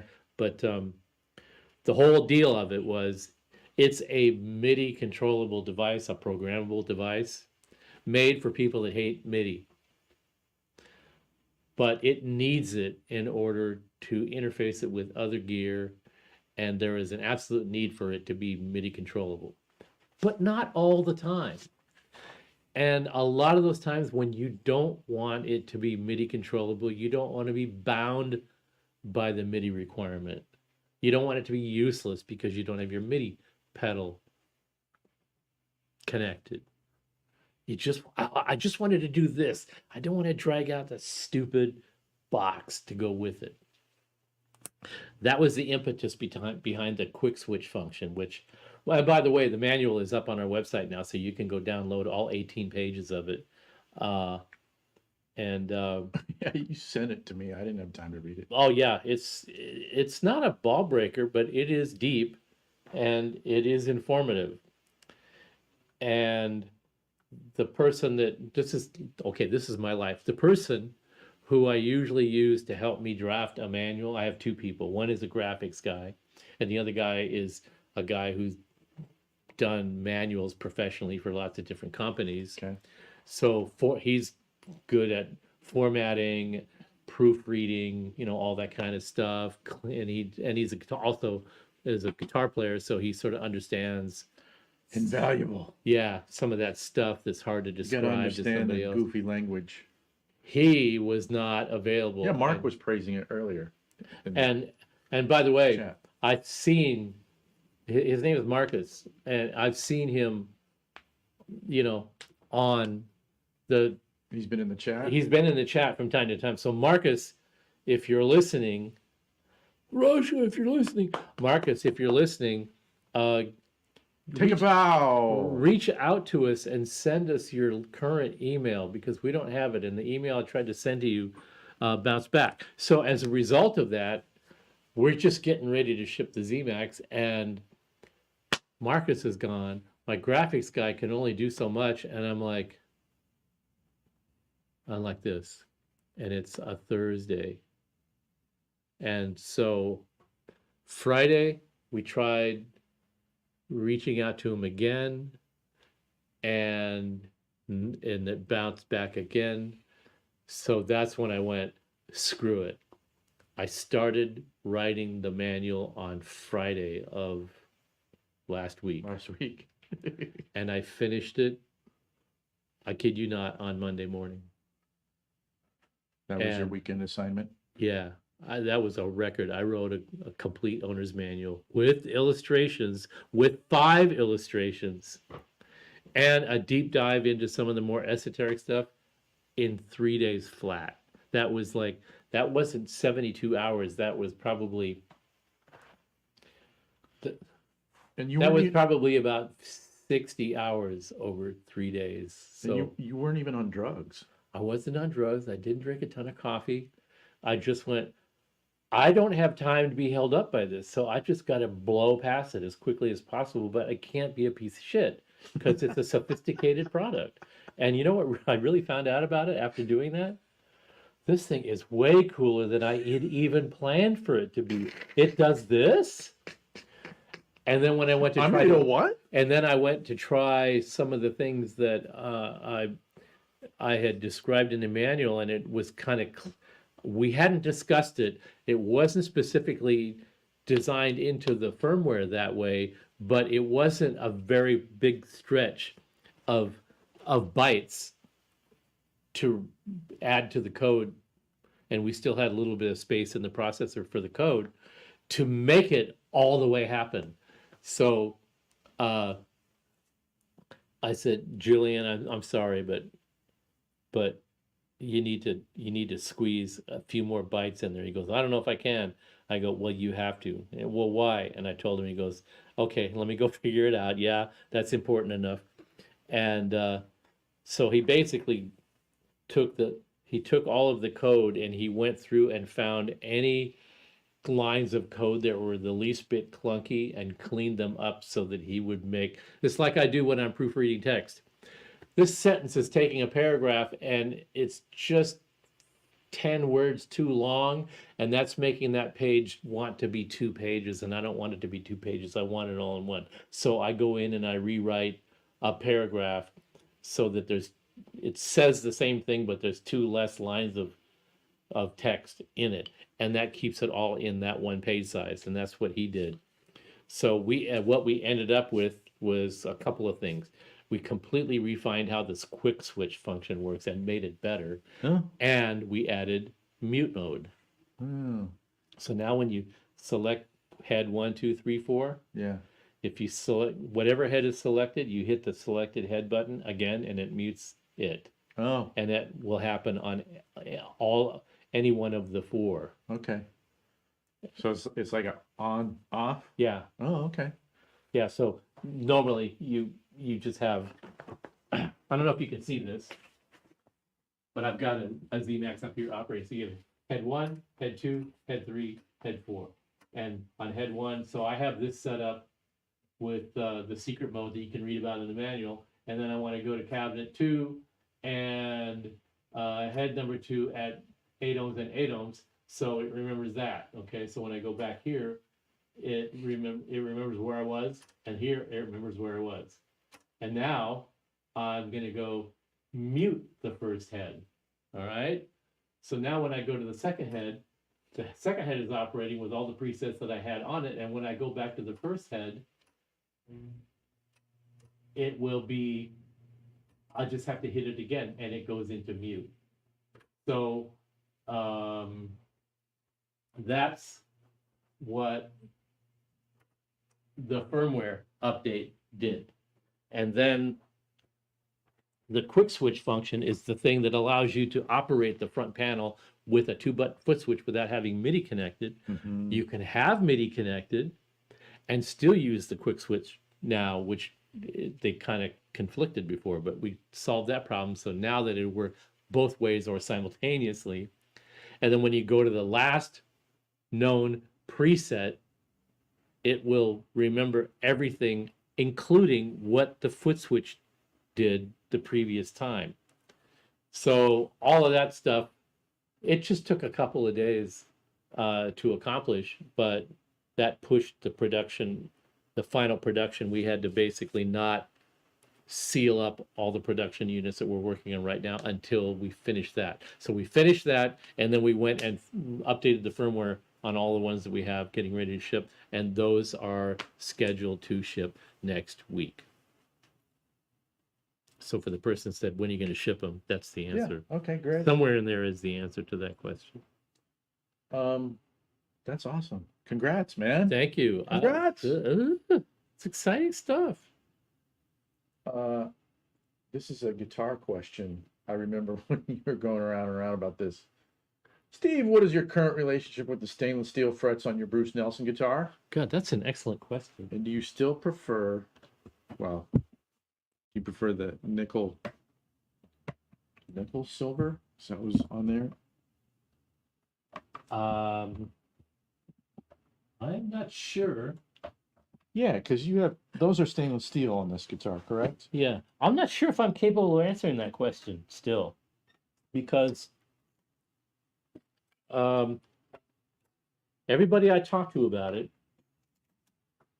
it's completely subjective. I talked to Bruce, the builder. I talked to Landau. He's like, everybody said, "Oh, talk to Landau. He hates stainless frets." Really? Does Landau really hate stainless frets? I wonder about that. I've heard it a couple of times. So I called Mr. Landau. I said, "I heard you're the big stainless fret hater." And he goes, "What? No. Okay." He says, "Okay, let me tell you what happened. 10 years ago, I got a guitar from somebody. It had stainless frets. And I didn't like the way the guitar felt. And I thought that the frets had something to do with it. So I asked them to refret it with nickel. And then I liked it better. I've since sold the guitar, but I liked it better. And that's what I can tell you about stainless frets." And that was it. And I went, "Okay, great. That was very helpful in a very non-helpful way, because it really didn't answer my question." And in the meantime, since I've been having that conversation with people and talking about it and thinking about it, whenever I pick up the guitar now, I don't think about it anymore. I just play it because it's such a bitchin' fun guitar to play. So since you asked, I have a GPDI IR final production sample that we're just doing the final evaluation on before we go to production, which is happening soon. I just happen to have it plugged in and plugged into this guitar. So I think it's set up pretty good where you'd be able to hear it. And let's see how, I'm going to listen to it on headphones because it's easier for me to do it that way. And then you kids can listen in at home. Tell me what you think.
Yeah. Stainless steel frets sound like ass. Yeah, so Kidding. now that, pardon me for like going a little off the rails on that, but I was doing that for a reason. And once I think I had the tone nailed down, I started doing the things that reminded me what I didn't like about the frets, which was doing a sustained thing that you sort of rely on the fret, the roughness of the nickel frets, the natural roughness of them to help sustain the note. It adds a little sort of a on the top of the string, and that kind of helps the sustain. I remember Phil Kubicki talking about working on one of Hendrix's guitars, Uh-huh. and he said that Hendrix had carved like gouged the 13th fret. Yeah, So to get that the Foxy Lady riff. feedback. Yeah. You know. Oh, so that's what There's you're a laughing at. gouge in the Yeah, fret because that's what I activate was that. doing. That's when I had the mic off when we were talking. That's what we were talking about. I was trying to do that the Foxy Lady riff, but too smooth. it was too smooth. It wouldn't do it, and nothing to do with being a lefty. It's all about the frets are so smooth. Of course, they're really easy to play, and you know what? That when you bend a note, and hold it with a little vibrato, the stainless frets actually sound a little more soulful that way, like this.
The other thing too is that they take like 5 times longer to have any wear show up on them, which is why I'm a huge fan of them.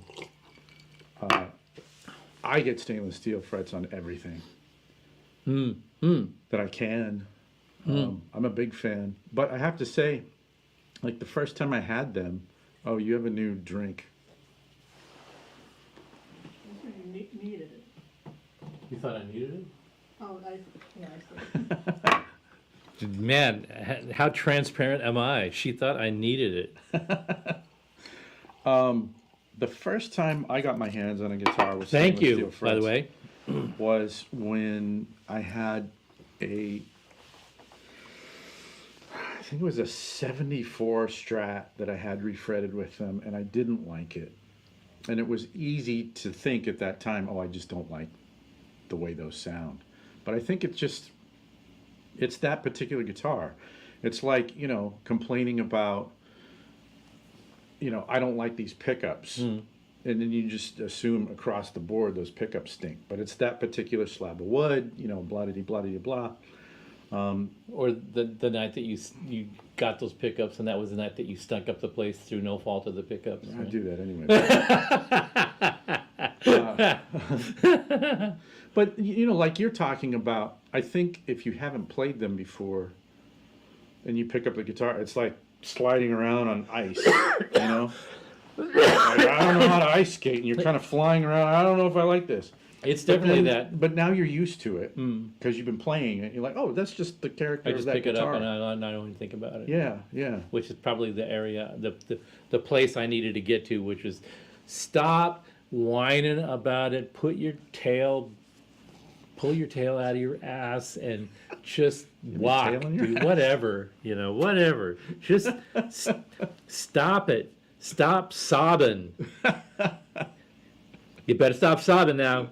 Stop your sobbing. Oh, by the way, I turned up in order to get rid of that weird sound that the microphone was making or the sound feed was making when I turned the microphone off. I didn't turn it back on, so if anybody happens to notice any difference in the room noise or the sound of the microphone now that I've got that switched off, I'd like to know about it, because this is a new feature that StreamYard offers that apparently works for some things and doesn't work for others. Do you hear more Gimlet? Can you hear more Gimlet? That's what we really want to know. So, I'm basically now at the point with the nickel versus stainless debate that I am with people that ask us about ceramic tube sockets versus, you know, or PC mounted this or that. It's just like, shut up and play the goddamn thing, will you? That's me telling myself to get over that and just enjoy the instrument, which, I mean, it's really kind of, I'm going to admit something, and with all deference to Bruce, who's a lovely human being and a great luthier, the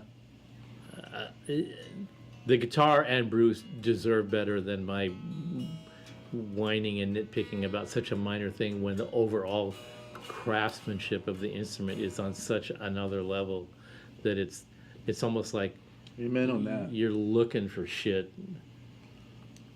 And it's kind of my It's flawless.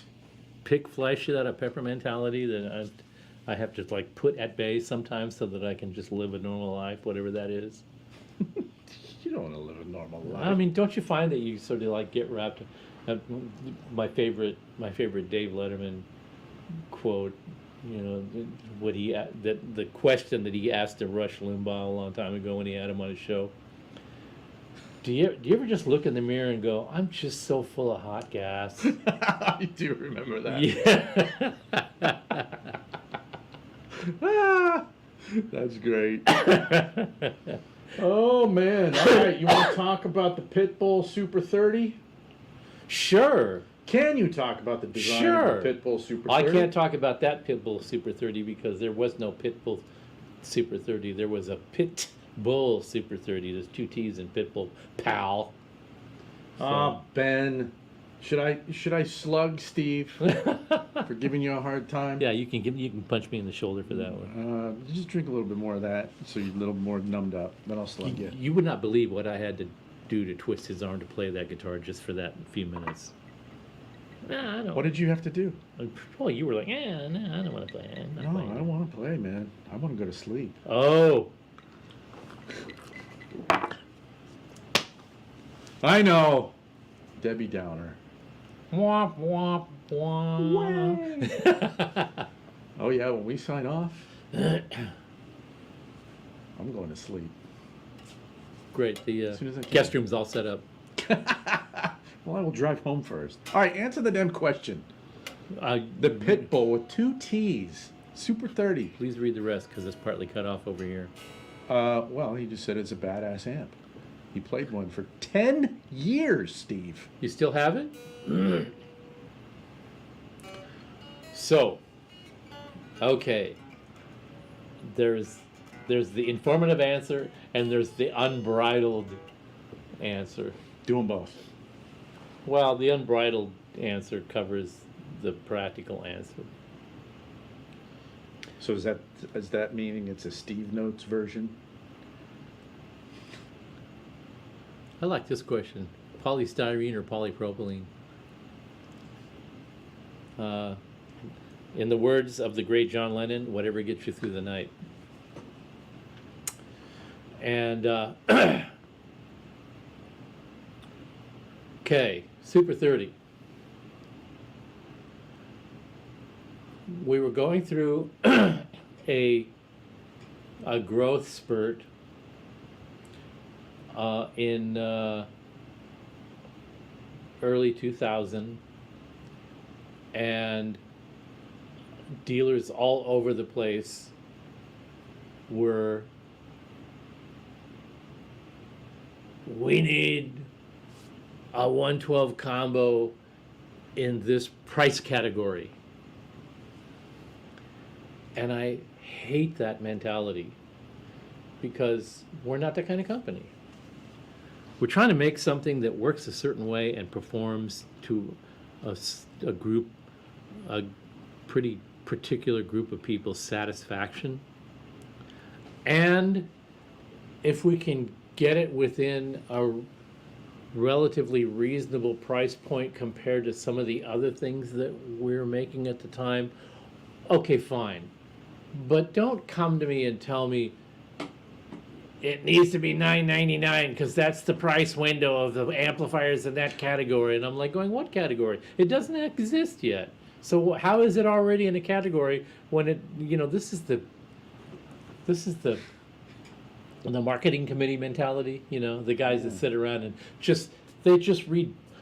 What they do is they go around, well, this is really before the internet, so they pull out all these other manufacturers' price lists and brochures and stuff, and they pick out the 10 bullet points that they think are the coolest, you know, and they make a list of that, and they go, okay, you make something that conforms to these 10 bullet points. So at Fryette, fourth quarter market performance is Yeah, good enough and reason to right. exist. And as soon as I hear that, I start going, all right, why don't you just go to, I don't know, I won't name any names. Oh, I thought you were gonna. I'm trying to think of somebody that's not, okay, why don't you just go to Crate and pitch that to them? Because Crate's not around Fair anymore, game. so I don't have to worry about pissing them off. You know, there are companies for whom that mentality not only works but is necessary, because there isn't anybody in the company that really has their heart and soul wrapped around a thing that is where amplifiers come from in the first place. They just wait for guys like Reinhold or Dave Friedman or me or Peter Diesel or whoever that were really passionate about this shit and go, this is what I think today is the shit. And then these marketing guys with their white bucks with the little gold chains across the top of them, shoes I'm talking about. For those of you who don't know what a white buck is, a white buck is the white shoes that we used to wear in marching band in high school, but that's another story. Those are the guys that go, we need something like that, only it needs to be 1/3 the price, and you can take all the stupid names off of the features and just make it really, you know, boilerplate and blah, blah, blah. And I've had people just say that to me and just like, boy, you really are in the wrong room, dude. But what I did feel was legitimate was that we could take the essential part of a Pitbull 45 and make a 30-watt amp out of it, because we were basically pushing EL84s really hard to get 45 watts out of it. So we could basically make a 30-watt version of it that didn't have the complete full feature set, just had some of the sort of superfluous stuff that a lot of people didn't understand anyway, and just keep the essential things, make it easier for the tubes to produce a little less power and last longer, so, you know, more reliable, and it didn't run as hot. Some people, Pitbull 45 owners are like, I've had this amp for 20 years and I will never, it's going to go to the grave with me. It gets really hot on the front panel, almost too hot to touch, but I love the amp. That's the 45. The Super 30 version of that is, it doesn't get too hot. It doesn't scare me. It doesn't have features I don't understand. The tubes last longer, and I only need this and this and this. So basically, we made the Super 30 a subset of the Pitbull 45 with that in mind. And hey, John, hey, fuck, jeez, use your real names. Rob? I can't translate. What's up, guys? I can't translate this stuff that quickly sometimes. Because I'm still. Have more Gimlet. I was at the factory today, so I'm still in design mode and trying to talk coherently at the same time while enjoying this luscious, whatever drink this is. Anyway, a subset of that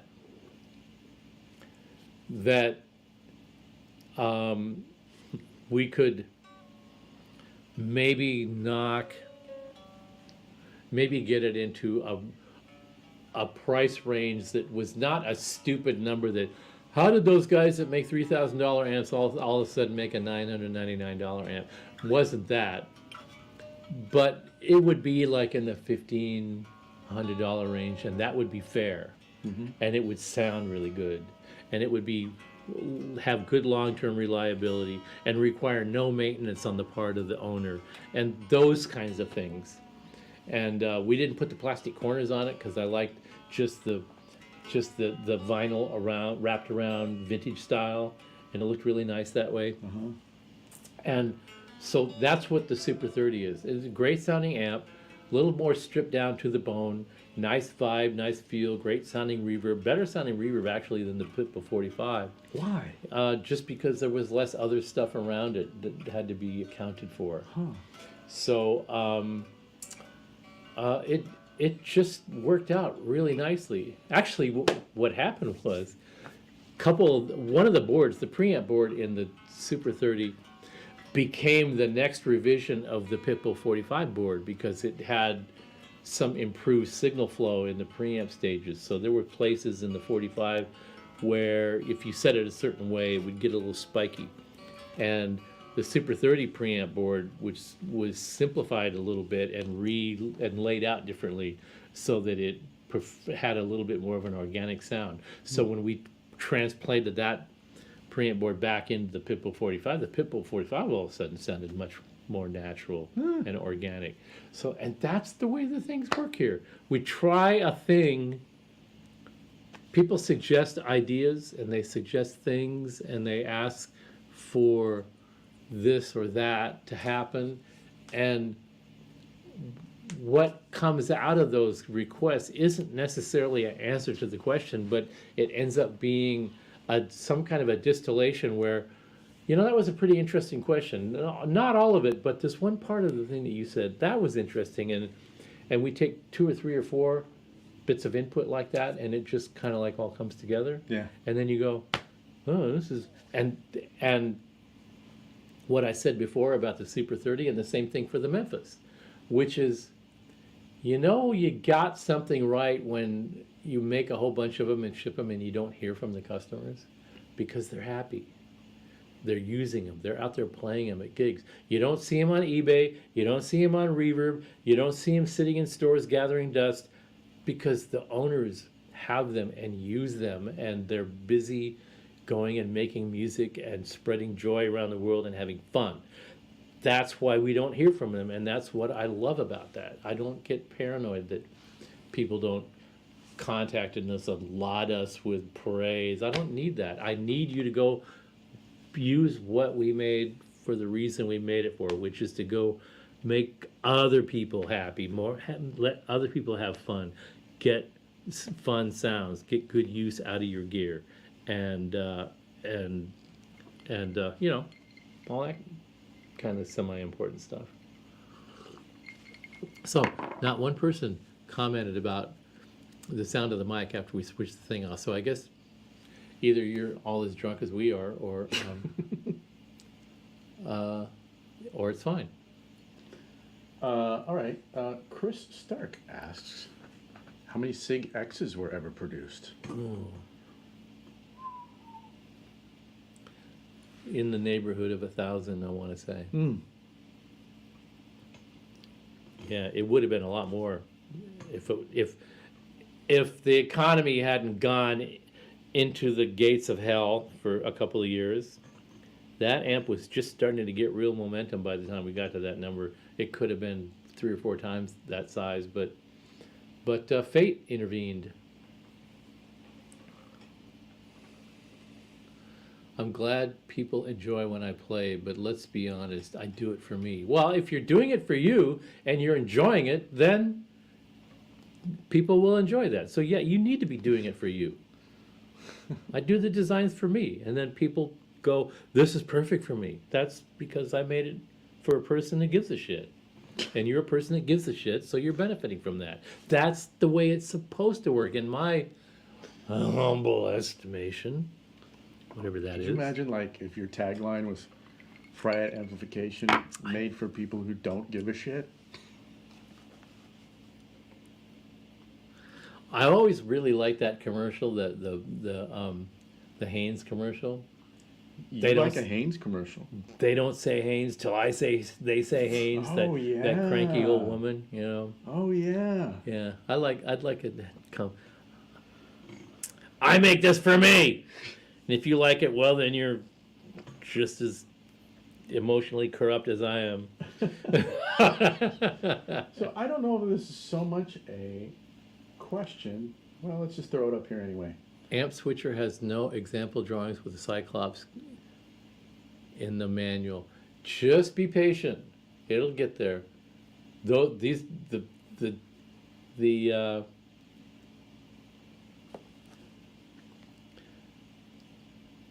take the Cyclops manual and graft that drawing into the one that's one of the ones that's in the zMAX manual, and you'll see. But there are more examples coming. We just needed to get the thing out there because people were starting to buy them and like, where's the manual? And one guy said, I need the manual. I just bought this thing. I need the manual. And the support guy said, yeah, it's coming in a couple days. And his answer was, that's okay. I've already got it all figured out. But yeah, when the manual's ready, I'd love to read it. Somebody wants to read a manual? That's awesome. But yeah, we're going to have more manual examples. And that's right, Boomar. I'm not drunk. I'm just drinking. So Jay Stevens is saying that he bought a Dallas Arbiter Sound City 50 Plus, Uh-huh. but it isn't that loud. Some of my 20-watt heads seem louder. It's kind of a funky What'd amp. you say about that? It's a funky amp. The That's the 50 Plus answer? is kind of a funky amp. It's a weird amp. When did they make it? Oh, 70 something. Early? 73. Okay. Yeah, it's a weird amp. It's a weird amp. Some people just love it to death. It also depends on which version you have. There's the active EQ version, the non-active EQ version. It's a weird dog. There's some of those post Reeves Sound Cities are just weirdo amps. Who's designing them? I don't remember the guy's name right off the top of my head now, but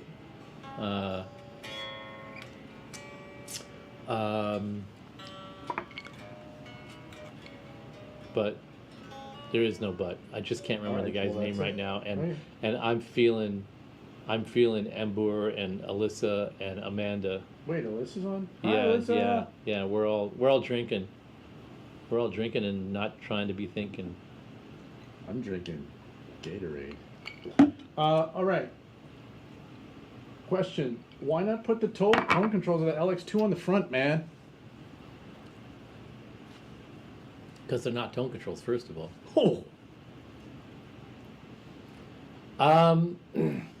But seriously, yeah, your question is warranted.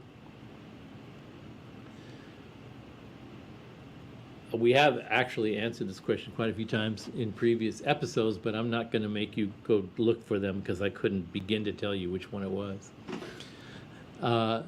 And sure, why not go over that again? For the same reason that there's only one volume and not two. That LX2 was meant to be a set it and forget it kind of a machine. And it is got a broad enough tonal palette, and it's works so well in a variety of circumstances that tweaking the depth and presence controls is not necessary to get it to behave the way you want it to behave. Most of the time we found that the presence and depth controls were there for people that just wanted to tweak them, and once they got familiar with them, they would use them in the same setting all the time, and that's what everybody does. Yeah. Proof of that, the GPDI.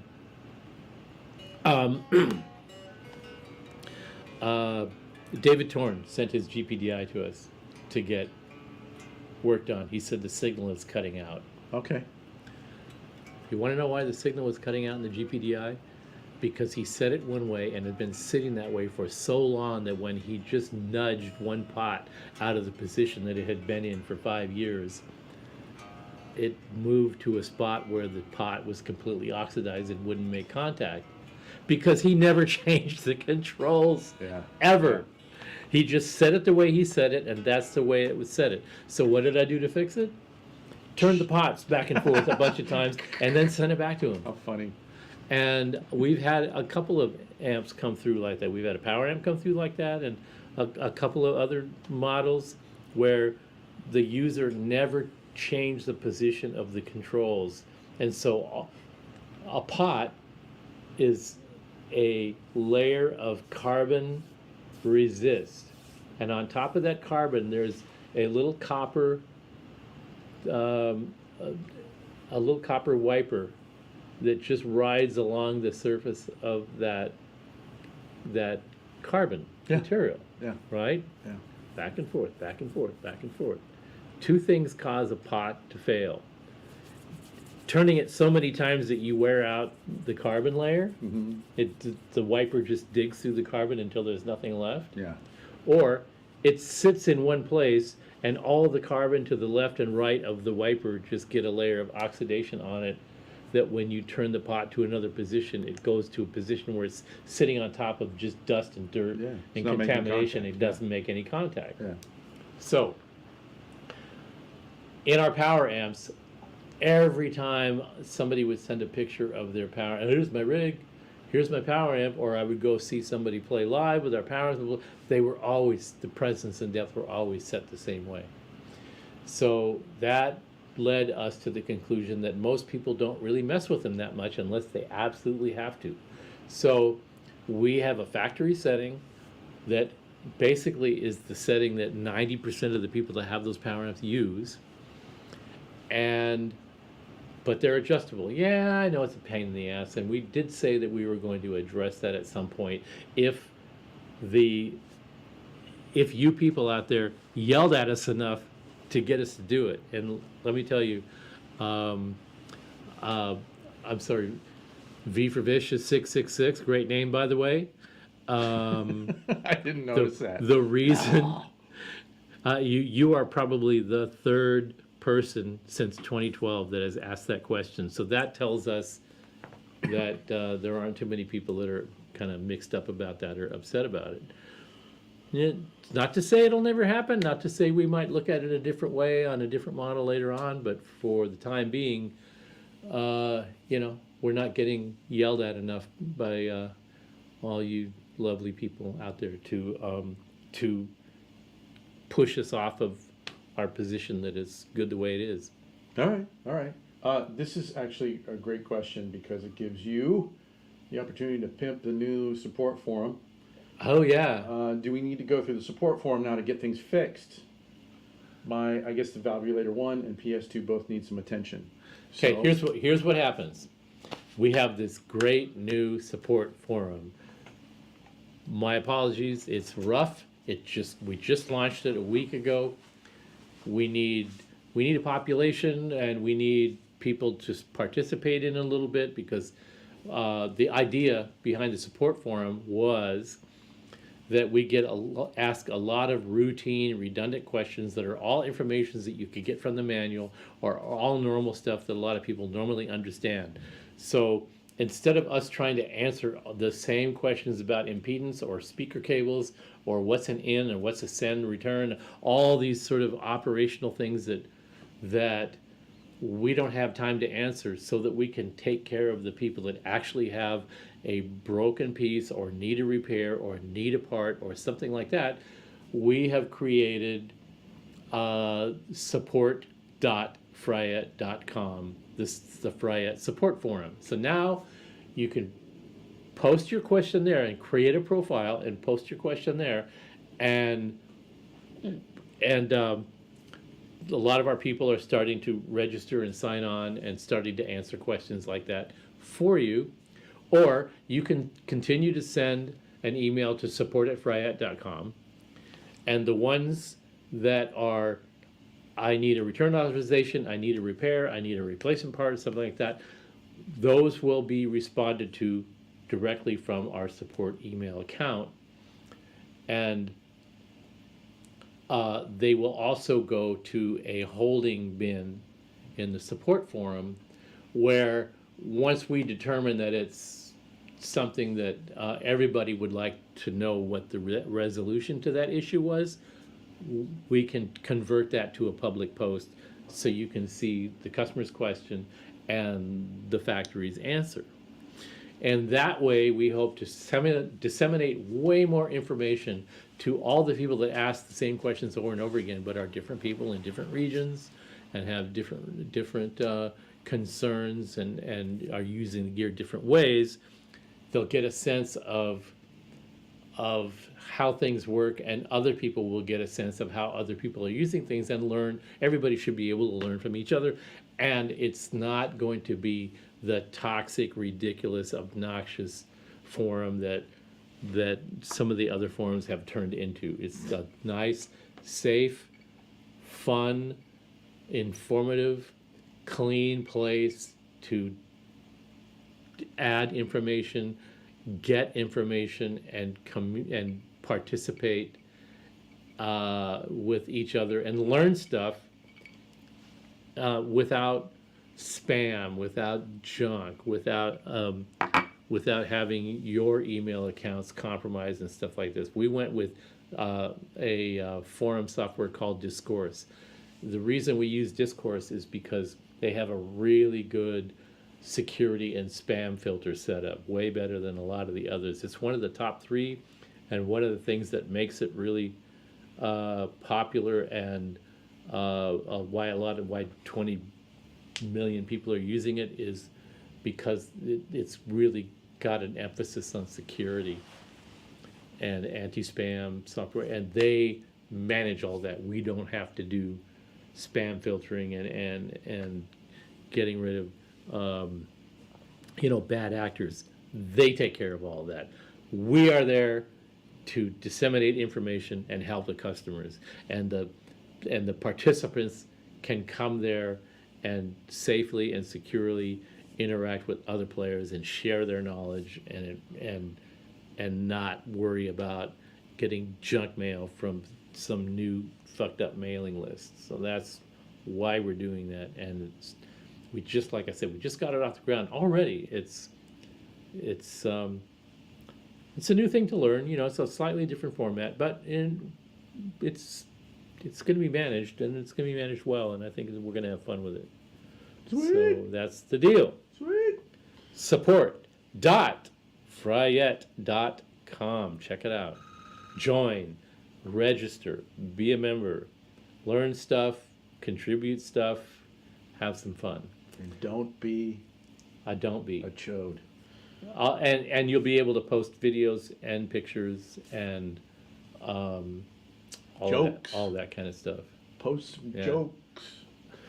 All right. Is it true that there's a modern version of the SigX coming out at some point? We're talking MIDI functionality, etc.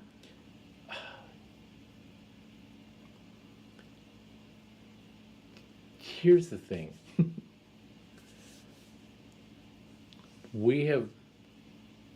Of course, we did the Deliverance 2 Plus. Why? Because it had a place to go from being the 2.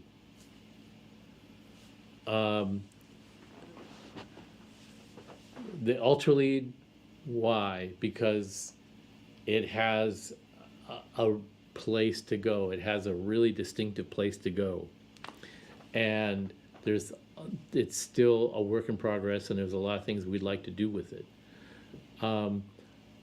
Our company philosophy about that is that just reissuing, we're only, pardon me how this sounds. Our company is only 35 years old. That's young in terms of a Fender or a Marshall or a Mesa Boogie that have 15, 20 years, 30 years on us.